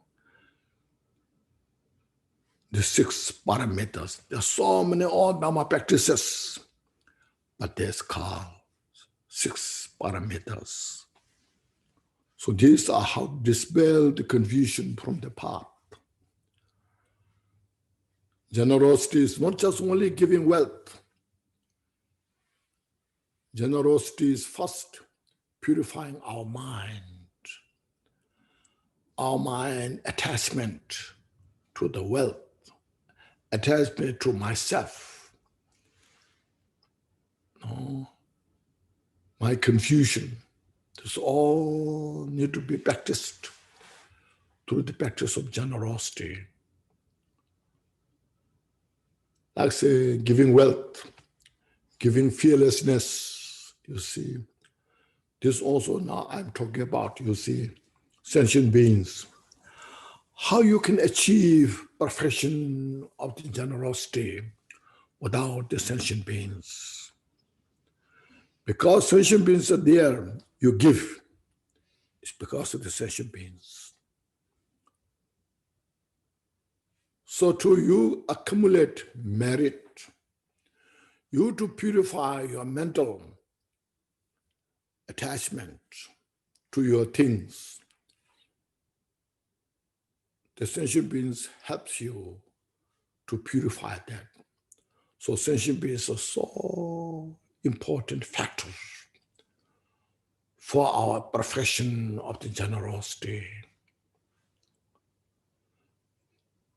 So Bodhisattvas, when they grow step by step with the compassion and understanding of the emptiness. So again, I mentioned practice of emptiness. It's not a Buddhist belief. All phenomena, their nature is empty. It's not just empty of nothing, but there's empty of the independent self. As I was talking about a cup of tea, your cup of tea is a combination of many causes and conditions. See, so your tea is not one independent thing. So if you divide all those causes and conditions, there's no independent tea. So your tea is illusory nature, but the combination of all those causes and conditions, that nature is called emptiness. So because of the combination of all those causes and conditions, there's nothing to attach to that. There's nothing to grasping on that. No.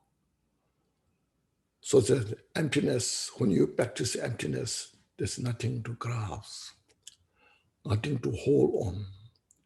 There's nothing to fixate it. So these all, we get help from sentient beings that we practice Dharma. So then we practice this emptiness step by step.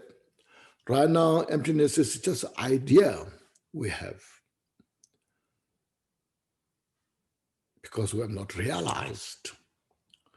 We know everything is under the condition of causes and condition. Their nature is emptiness. But we have very little practice on this, you see. So we don't have experience on that. Once we have experience on that, then you realize, oh, everything's just nature of the emptiness. You know, in the Heart Sutra, it's very famous. No? The form is emptiness, and emptiness is the form. You see, there's no separation. It's more easy to understand the form is emptiness, but it's harder to see emptiness is the form. But you have to understand both are equal. Form is emptiness and emptiness is the form. It's equal. The very form that you are seeing in front of your eyes, that cannot be separated from the emptiness. You see, that's the reality. But we don't have the full our practice. Some people say, how we should see that? So to practice. There's no magic. There's no negotiation. We just have to go through step by step, purify, meditate, release all this attachment, grasping, aversion, delusions, and go forward, you see. Then form is emptiness. Emptiness is the form. Form is no other than emptiness, you see. Form and emptiness is also no other than form, you see. This four corner of this. So then from there it goes to feeling, perception, formation, consciousness. So this five skandha. So at all you can say the skandha is emptiness and emptiness is skandha. You can say that, you see. It makes the complete, you see. So you practice this. So that's why the mind is so delicate.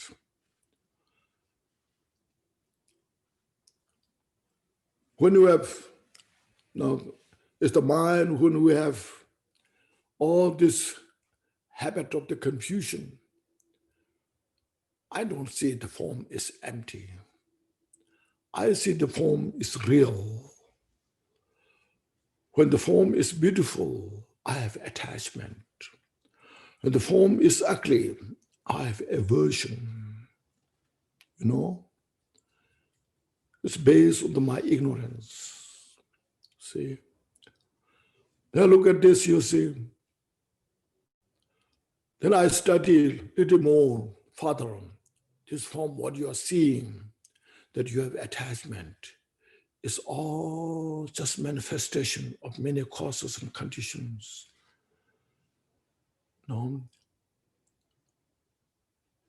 It can change any time. So when we have these all perspectives, then I release some attachment. My grief of this attachment, I reduce. The pernicious attachment to the form is released. Step by step, I purify. Then with this, I release ignorance, aversion, step by step.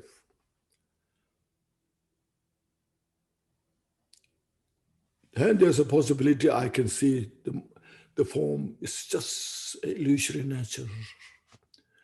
It's just a reflection. It's just a combination of many causes and conditions. You see? And you see, through that, then I can practice my generosity. Even I can give my body, my hands, my heads, you see. I can give these things to others.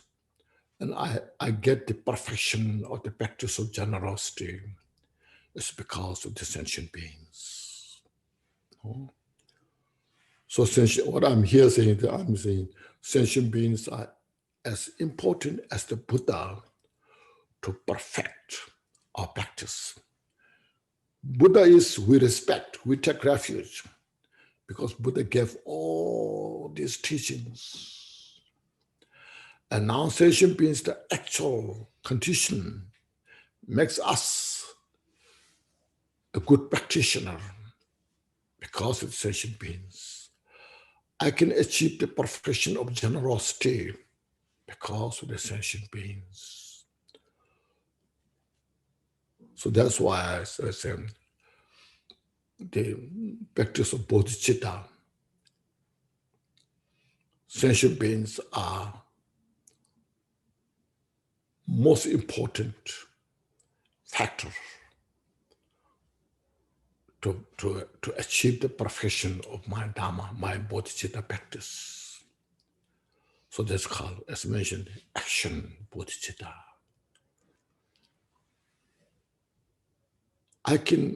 It's possible I can achieve this, even this 21st century, you see. So this is a very important tool in the world that know how Buddha's teaching is. It's not just being a nice, kind, like these things, oh, you are wonderful. These teachings are practical, that everybody can practice. If we, individual, has the ability, can communicate these teachings to all others. So Buddha's teaching is called Dharma. Dharma is wisdom. See? So then, you see, the action Bodhichitta, as I mentioned, the first from the 6 paramita, first is called practice of generosity. So giving fearlessness to others. Those who are confused, those who have such a great fear, you can relate, of course, conditional individuals, those who are dependent to the mental capacity of those individuals. You can share the wisdom. You can heal their mind. And they may achieve such a great mental ability. So giving fearlessness. So everything is impermanent. There's nothing to fear. Everyone in the samsara is state of suffering. There's nothing to admire in the samsara. We should admire for the enlightenment, Buddhahood. So giving fearlessness, then giving Dharma teachings. Those who fear in the flood, helping them. Those who fear in whatever their life, supporting them, helping them, is also practice of generosity. So generosity is not just only giving wealth, but there's a lot of opportunity to give anything. Sentient beings to free from their confusion, their suffering. No? Even those they are angry, you can share the Dharma teachings skillfully, without expectation. So one practice is important, without expectation. Because you want sentient beings just be happy, free from suffering. So don't expect anything. This is very important. If we have high expectation, then we're suffering because we may not fulfill our expectation from others. But if we release the expectation, if we just share others, and that itself is the great Dharma practice. You know? Sometimes we have high expectation. And I did this, did that. And then other people don't appreciate. My expectation is not fulfilled. And I'm so disappointed. No, there's no appreciation what I did. And all what you did become pointless. No benefit. But do it out of bodhicitta. Do it out of altruistic thought. Sincerely.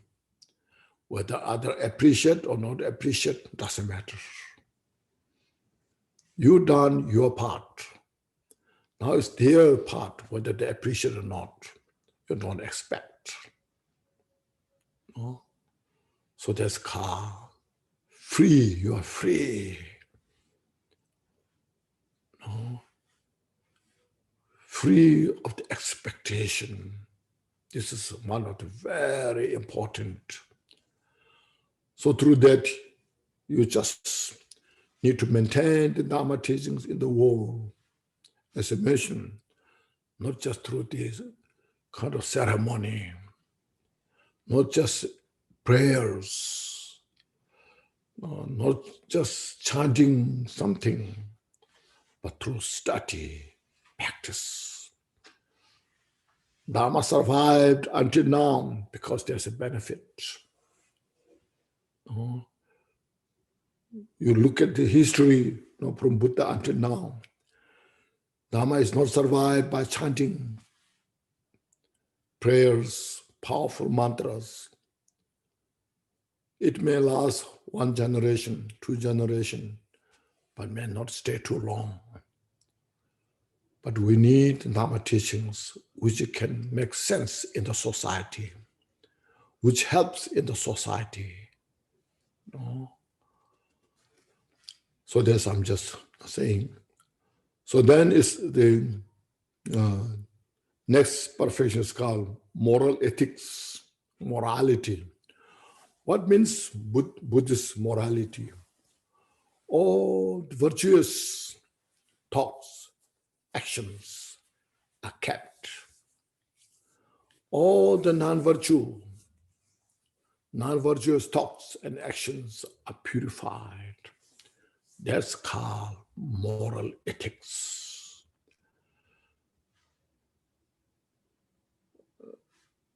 Having said that, you see, look at the 10 virtues. If you just count 10 virtues, what are those 10 virtues? And look at the 10 non-virtues. If you look at these 10 virtues and 10 non-virtues, the first, taking life, human beings or even animals, nobody will appreciate taking life. Even animals, they run away because they cherish their life. They have fear in their life. No. So all these 10 virtues, it's not a Buddhist belief. It's not a Buddhism. It's a universal. Where there's no any religion, if you practice 10 virtue, all the people there will appreciate, rejoice. If such kind of leader is there in the country who practices the 10 virtues, and asking to avoid 10 non-virtues, all the people in that country will appreciate. Doesn't matter what they believe, or even they don't believe. That's called moral ethics. Because 10 non-virtues are cause of suffering. And 10 virtues are cause for peace and happiness. If the whole society are appreciating 10 virtues, how that world, how that country will have a great peace, harmony. You see, look at just, well, there's 10 non-virtues. If anybody practices, people will not appreciate. People will not join to that. If they joined, there's only suffering.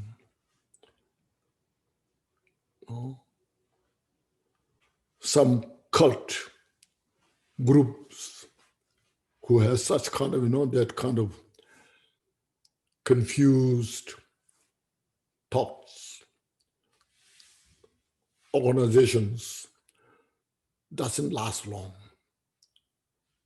It just now disappears with bad repetition.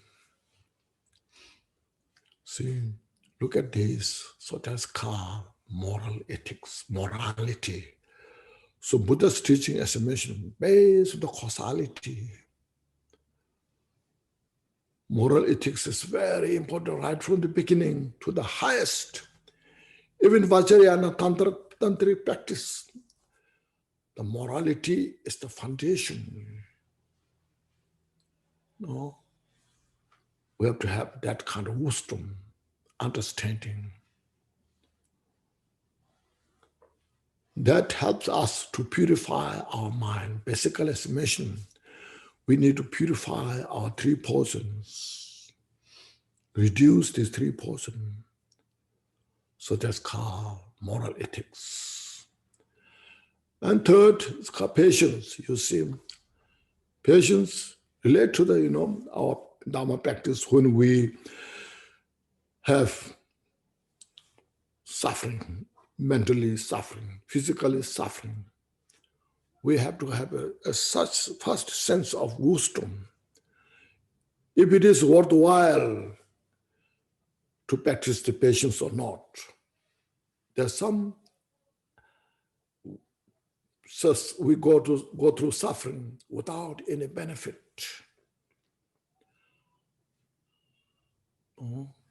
Some wrong individual give you some special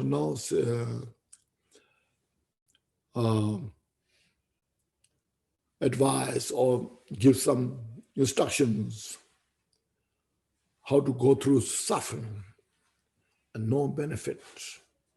That's a useless kind of practice of patience. See, like in the hell realm, the individual is suffering so much. Even though nobody has instructed to go through there, but due to our karma, we go through that suffering so much. But despite all the suffering, no one has achieved enlightenment by going through in the hell realm, So suffering will not help us to free from the suffering. But to free from suffering, we need this kind of special wisdom instruction. How to accumulate merit, how to accumulate wisdom, how to develop the mental kinds of enlightened qualities. Not just going through the suffering. That doesn't help us to free from suffering. No. So we have to know how to practice the patience. Sometimes we go through a lot of suffering without any benefit. So look this. So patience is to reduce our mental, the energy of the negative thoughts, to reduce our anger, aversion, to reduce our attachment. It's not easy thing. No. Our whole mind, the world is occupied by these mental afflictions. Especially nowadays, you see, look at the advertisement in the world, in the TV or anywhere, when you look at the advertisement. All the advertisement is just to increase your attachment. So if you have this, you'll be this. If you have this, your life will be better. This, that, this, your life will be more enjoyable. So we need a Buddha's wisdom, how to reduce these mental afflictions. That's called practice of patience. Patience doesn't mean, just torture yourself.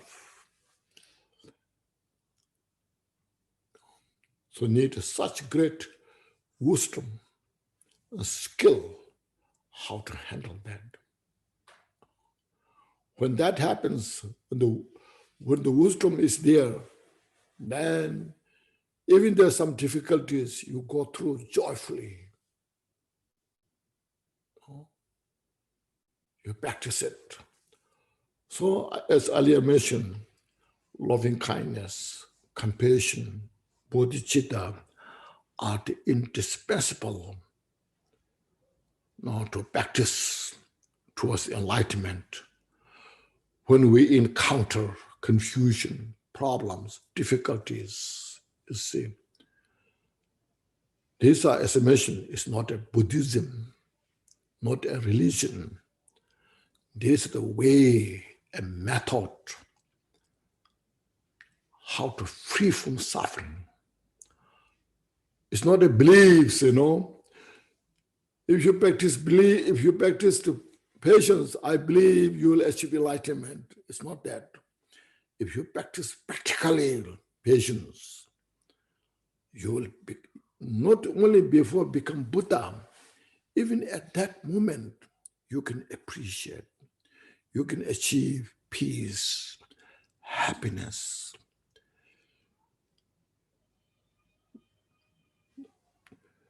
There are some individuals, maybe not everybody, but some individuals who hate you, saying all the bad things, but in your mind, build the strength, compassion.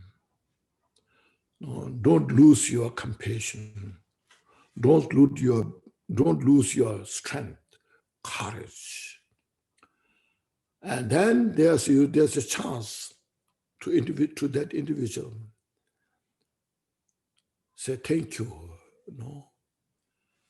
and that individual will surprise. Even I did all these things, but saying thank you, why, And you can say, you helped me for my practice. And that person can become your friend, best friend. Instead of you fighting for that. This is what's called, how the great Bodhisattvas got a victory from this.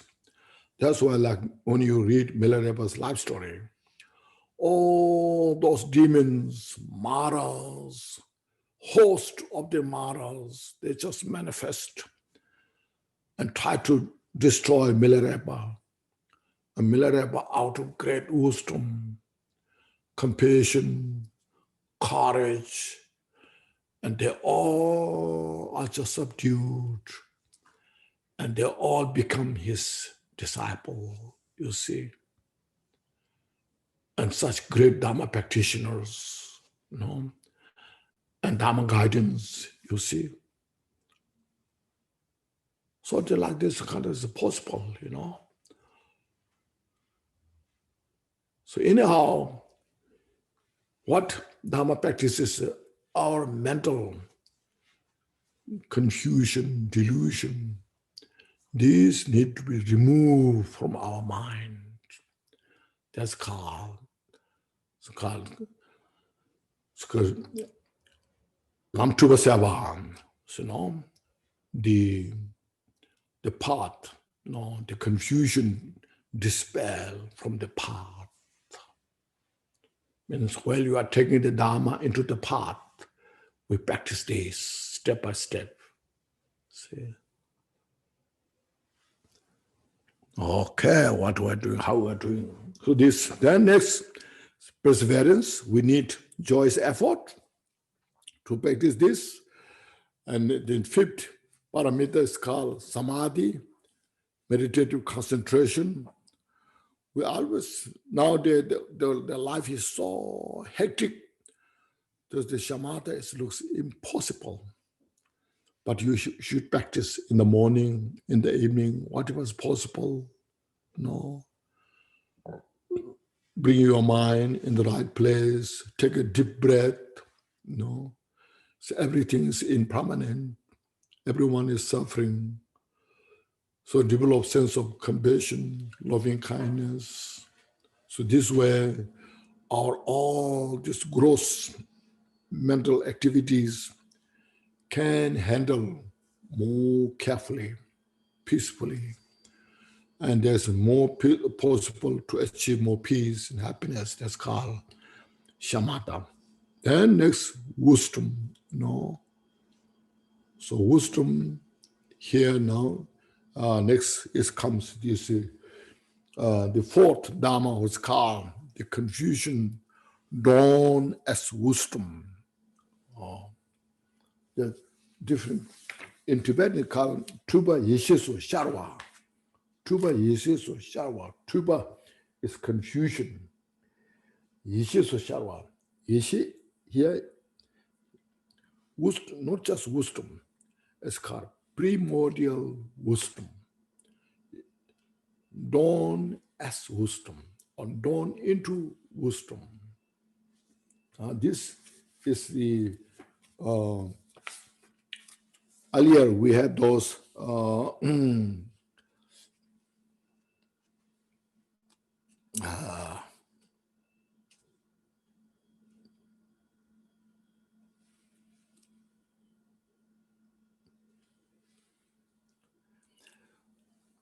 here's a, we're talking about this, as I mentioned, the three mental poisons, so forth, all the mental afflictions, they are confusion. They are mental afflictions. So all our work is to purify them. First, we, through this meditation, we minimize them, build our strength to reduce their ability, you see, step by step. First, loving kindness, compassion, reflect on the impermanence, looking at the suffering of samsara, sentient beings, and then cultivating bodhichitta, aspiration bodhichitta, action bodhichitta, and practice of generosity, moral ethics, so forth.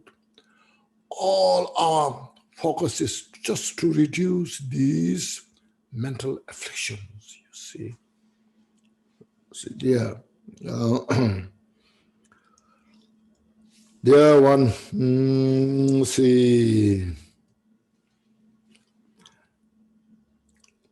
here the Indian, the logician, Dharmakirti said here, when there is a self, there others are apprehended. So when there's I, self, then there's called others, you, others. From this self and others, then comes the desire and aversion. I have attachment, desire for myself. Then I have aversion to others because I want to gain. I want to be happy and not you. No, there's this kind of. There's from these two, attachment, oneself, and aversion, others, false rises, all means all the conflict then manifests from that, you see. It's a submission, it's not a Buddhist. This whole samsara is that from that, you see. When there's a group, the groups are split because of that, you see. And they are fighting each other because of that, you see.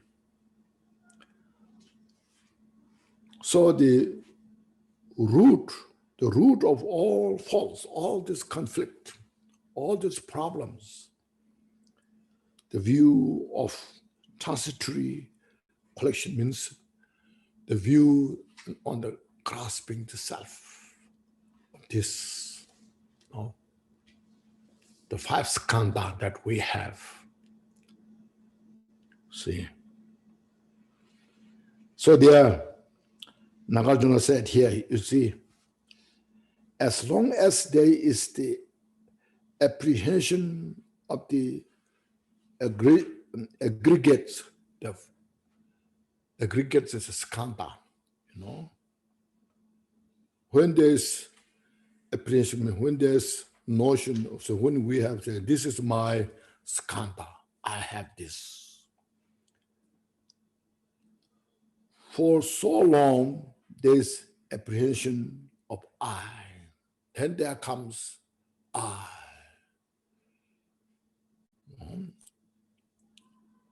When, with the apprehension of I, there will be karma. Then there's I. Then, which is I means self, ignorance. See? When there's ignorance, then as earlier mentioned, desire and aversion. Through this ignorance, desire, aversion, there comes the karma. We create the karma. So karma is, you know, before it used to say, Buddhists believe karma, you know, something like you believe, otherwise there's not. But it's karma is the action, the cause you create through this interaction. You know? Then when we have these mental afflictions and a cause, then there comes rebirth, life after life, life after life. It's the rebirth, it's the continuation, it's the link. Rebirth is the link of the mental affliction and the cause. See?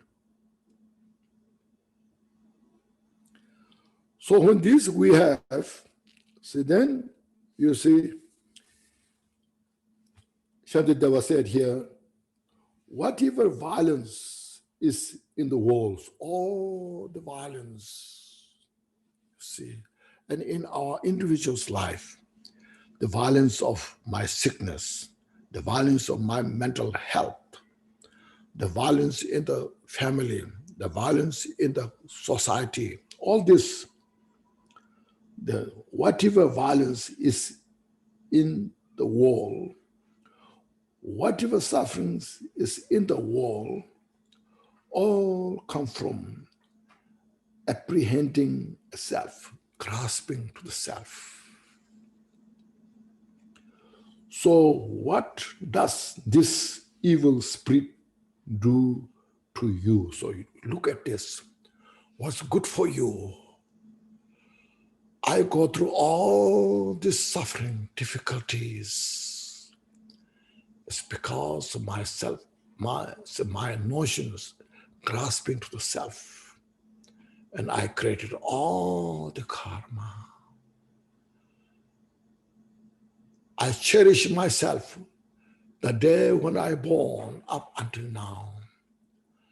How much I succeeded to achieve all the peace and happiness. See, I have none. So now, today I change this. not just for myself, but all sentient beings by cultivating Bodhichitta. My aggregates, the 5 aggregates that I have, 5 skandha, from today I will utilize not just to fulfill my ego, rather to benefit other sentient beings. First that. Then as I mentioned, there are nature of the combination of many causes and conditions. So it's a 5 skandha, you say, no? Form, you divide, form, feeling, perception, formation, consciousness. If you divide this 5 into 5 pieces, there's no one. The form, the body that I have, divide. You cannot find one independent. It's all just illusory nature. Just look at this. What's the essence there? There's no any essence, you see. I try to fulfill my ego. It's never satisfied, never fulfilled. So today I give such a delicious lunch, eat. So now thinking tomorrow where I can get a better, more delicious. Never satisfied. No? But how much I go through. So look at this. This very nature is called confusion. Now how I should understand the confusion itself is nothing but its primordial wisdom. First, you see, through this, as I mentioned, through this investigation, you don't find there's one independent thing. See, so that you see in the so first he said here in the Buddha said in the conceptualization is a great ignorance by which one falls into the ocean of samsara. So all our talks that I mentioned, all the mental afflictions here, not only just conceptualization, relation with the 3 portions. So we create the ocean of samsara. Then, abiding in the meditation, concentration of non-conceptualization, like the sky, there will be no doers. So this means when you meditate in the emptiness, look at your mind, you meditate, all the mental activities like attachment. Where's the attachment? It exists inside the body, outside, form, feeling, perception. It's nowhere. It's just a mirage. It's like a rainbow. So that's called non-conceptualization. Means it's not that there's nothing to think about it, but through the wisdom that your desire exists nowhere. Your anger is not exist. Your anger is not exist anywhere. It's just a habit. You are so habituated, as I mentioned earlier, to manifest attachment, to manifest anger. But just meditate, relax. Here, meditate means calm your mind. And where's the desire? Where's all these mental activities? There was just a bubble in the water. The bubbles manifest from the water, dissolve into the water. It goes to nowhere. So that's called nirvana, you see. So that very your anger, mental delusions, attachment, so forth, that nature itself is nothing but empty. That's what it's called. The form is empty, and emptiness is the form. Look at that, you see. That's why it said in the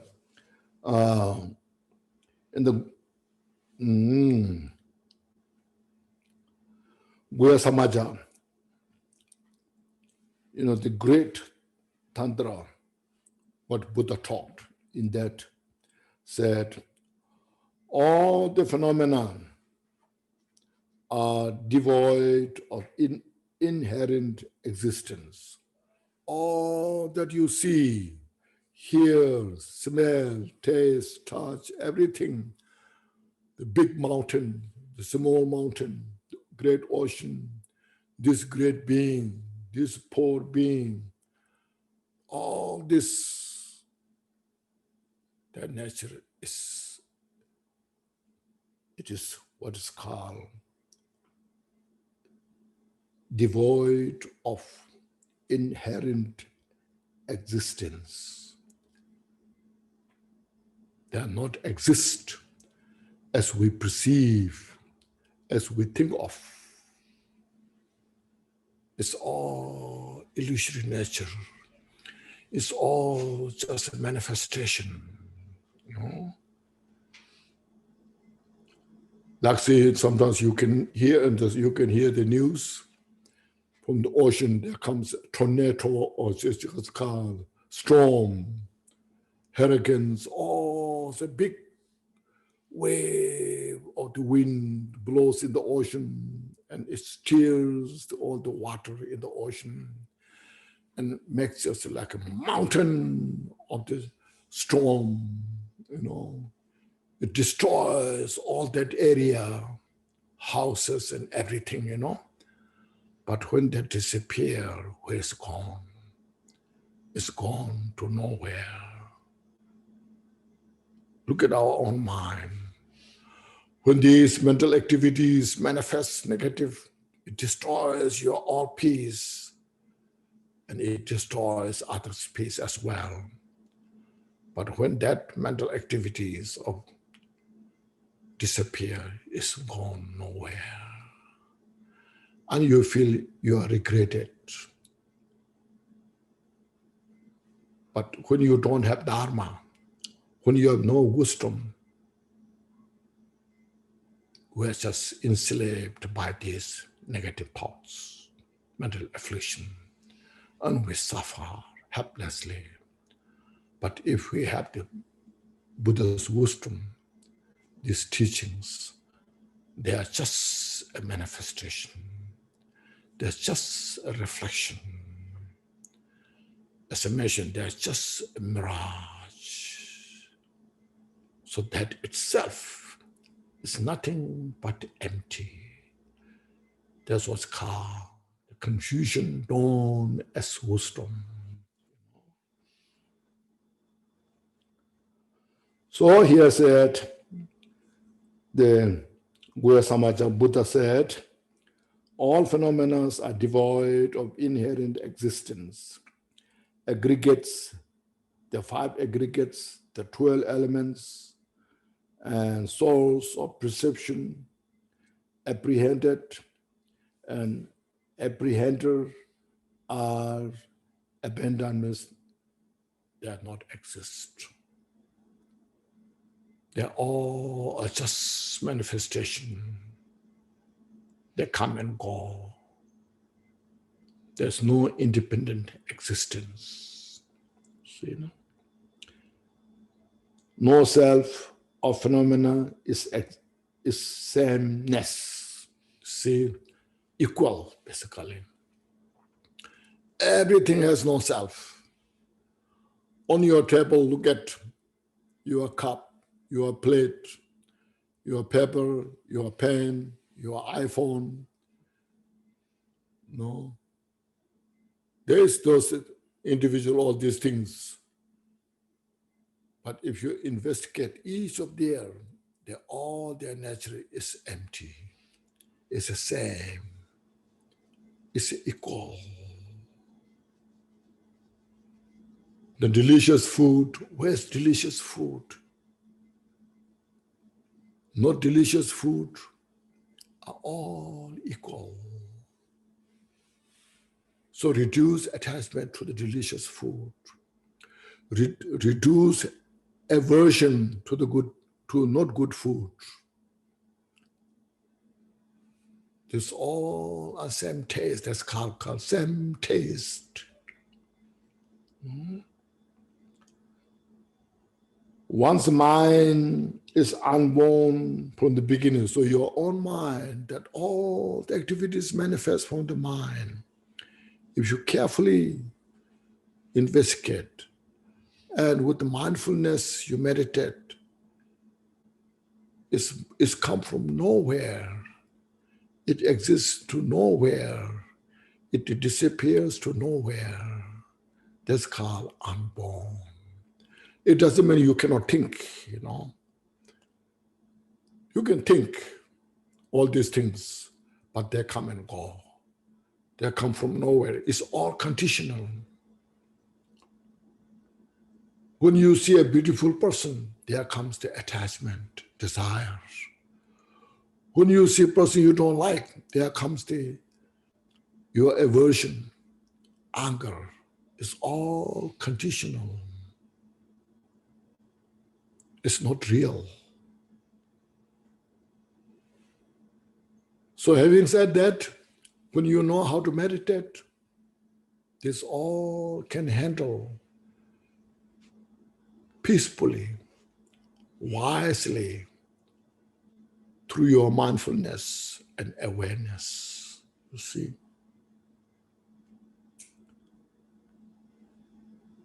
So that's what's called the nature of emptiness, you see. Emptiness doesn't mean there's nothing. No. What you see, hear, sound, their nature is just a manifestation, it's a mission. Like the moon's reflection in the lake. You see the reflection of the moon in the lake, but that's not the moon. That is conditional. The moon in the sky, and the lake, the water. And the water is so calm, peaceful, and there's a reflection of moon. I can't attach to that reflection. It's just a reflection. So everything in our life, everything is just a reflection. So reduce our attachment, reduce our anger and the delusion. That very reflection itself is nothing but emptiness. So from that you see, when these our mental poisons, when you realize it's just assimilation, bad habit. Their nature exists nowhere.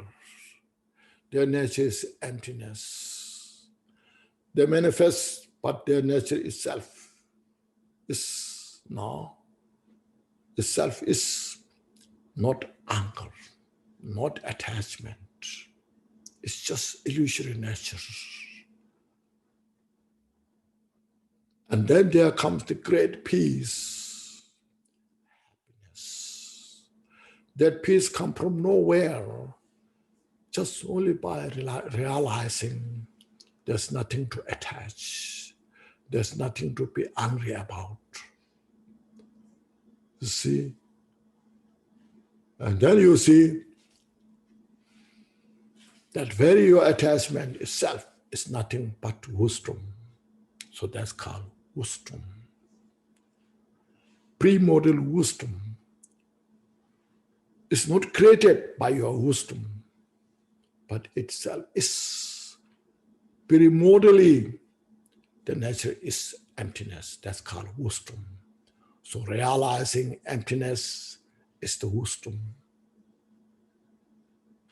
So you need to meditate on this. See how. So Gampopa, his great wisdom, gave us this kind of message. We poor Dharma practitioners, so if we have the ability, if we have the apprehension, capacity, we have all these possibilities, but we have to go step by step. As a beginner, first we have to understand how to practice Dharma, how Dharma can become Dharma. As mentioned, we don't misuse Dharma. We don't use Dharma for samsaric confusion. Then, once we know how to practice Dharma, then we know how the Dharma can follow the path. Non-attachment to samsara. See? Then after that, see how all the confusion that is there, how to dispel confusion from the path through the meditation, practice step by step. So this is called lamrim, a gradual path, step by step. And the jewel ornament of liberation is the most detailed way how to practice, you see. If you practice jewel ornament of liberation, this is one of the best book you can find in the Buddhist world. It's very simple, very easy to comprehend. Anybody can reflect on this. It's not that so big, complicated, but it's the right amount. And from this samsaric sentient being, it follows to the Buddhahood. So we go through that step by step, you see. And Dharma practitioner. So what we need here is, there's one, time is running. I have the one said here. I just want to quote it. This very nice. With morality, one goes to the higher realms. With the view, one achieves the supreme state. There was the foremost disciple of Nagarjuna. In his 400 stanza, mentioned this, you know. What that means is avoiding all the non-virtues and practicing all the virtues one will achieve all the best condition, precious human life, meeting the spiritual masters, all these things. Once who have these all conditions, then it's with the view, this view means view realization of the Mahamudra. Achieve the supreme state means enlightenment, Buddhahood. So we cannot ignore morality in the view of the emptiness. Some teacher may say, in the Mahamudra, in the Dzogchen, there's no such called virtue, non-virtue you enjoy, Mahamudra, Dzogchen, they cannot ignore the causality, because the causality themselves is emptiness. There's no emptiness besides the causality or the samsara. Because we have to realize samsara as the nirvana. So that, you see, we have to have such a pure moral conduct. With the pure moral conduct, then it makes all the perfect condition to realize the emptiness, means to realize the Mahamudra, which means all these poisons that we have in the mind, the 3 poisons, the 5 poisons, or 84,000 of mental afflictions, whatever you call, their nature is nothing but wisdom. No. So these are based on the right causes and conditions that we practice. So in that way, the samsara itself is nothing but nirvana. Because the nature of the samsara itself is not exist inherently. It's all conditional. That conditional itself, if you know nature of emptiness through the great wisdom, special insight, then that's called enlightenment. So that's Buddha nature, that what we have. Right from the beginning, itself is nirvana. And we reveal that Buddha nature through these steps. And samsara becomes, or samsara itself is nirvana. That's what's called the confusion known as wisdom. Make sense? Everyone is happy now. Now everyone is enlightened.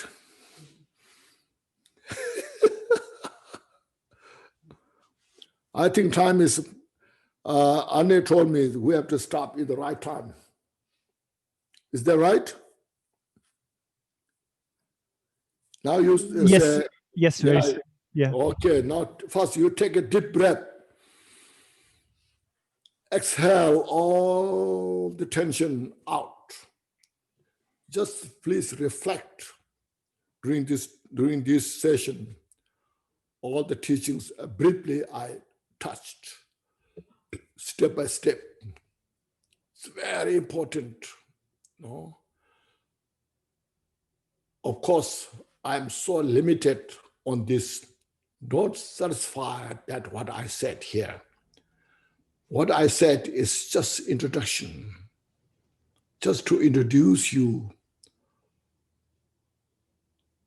So you study, practice more on this precious teaching.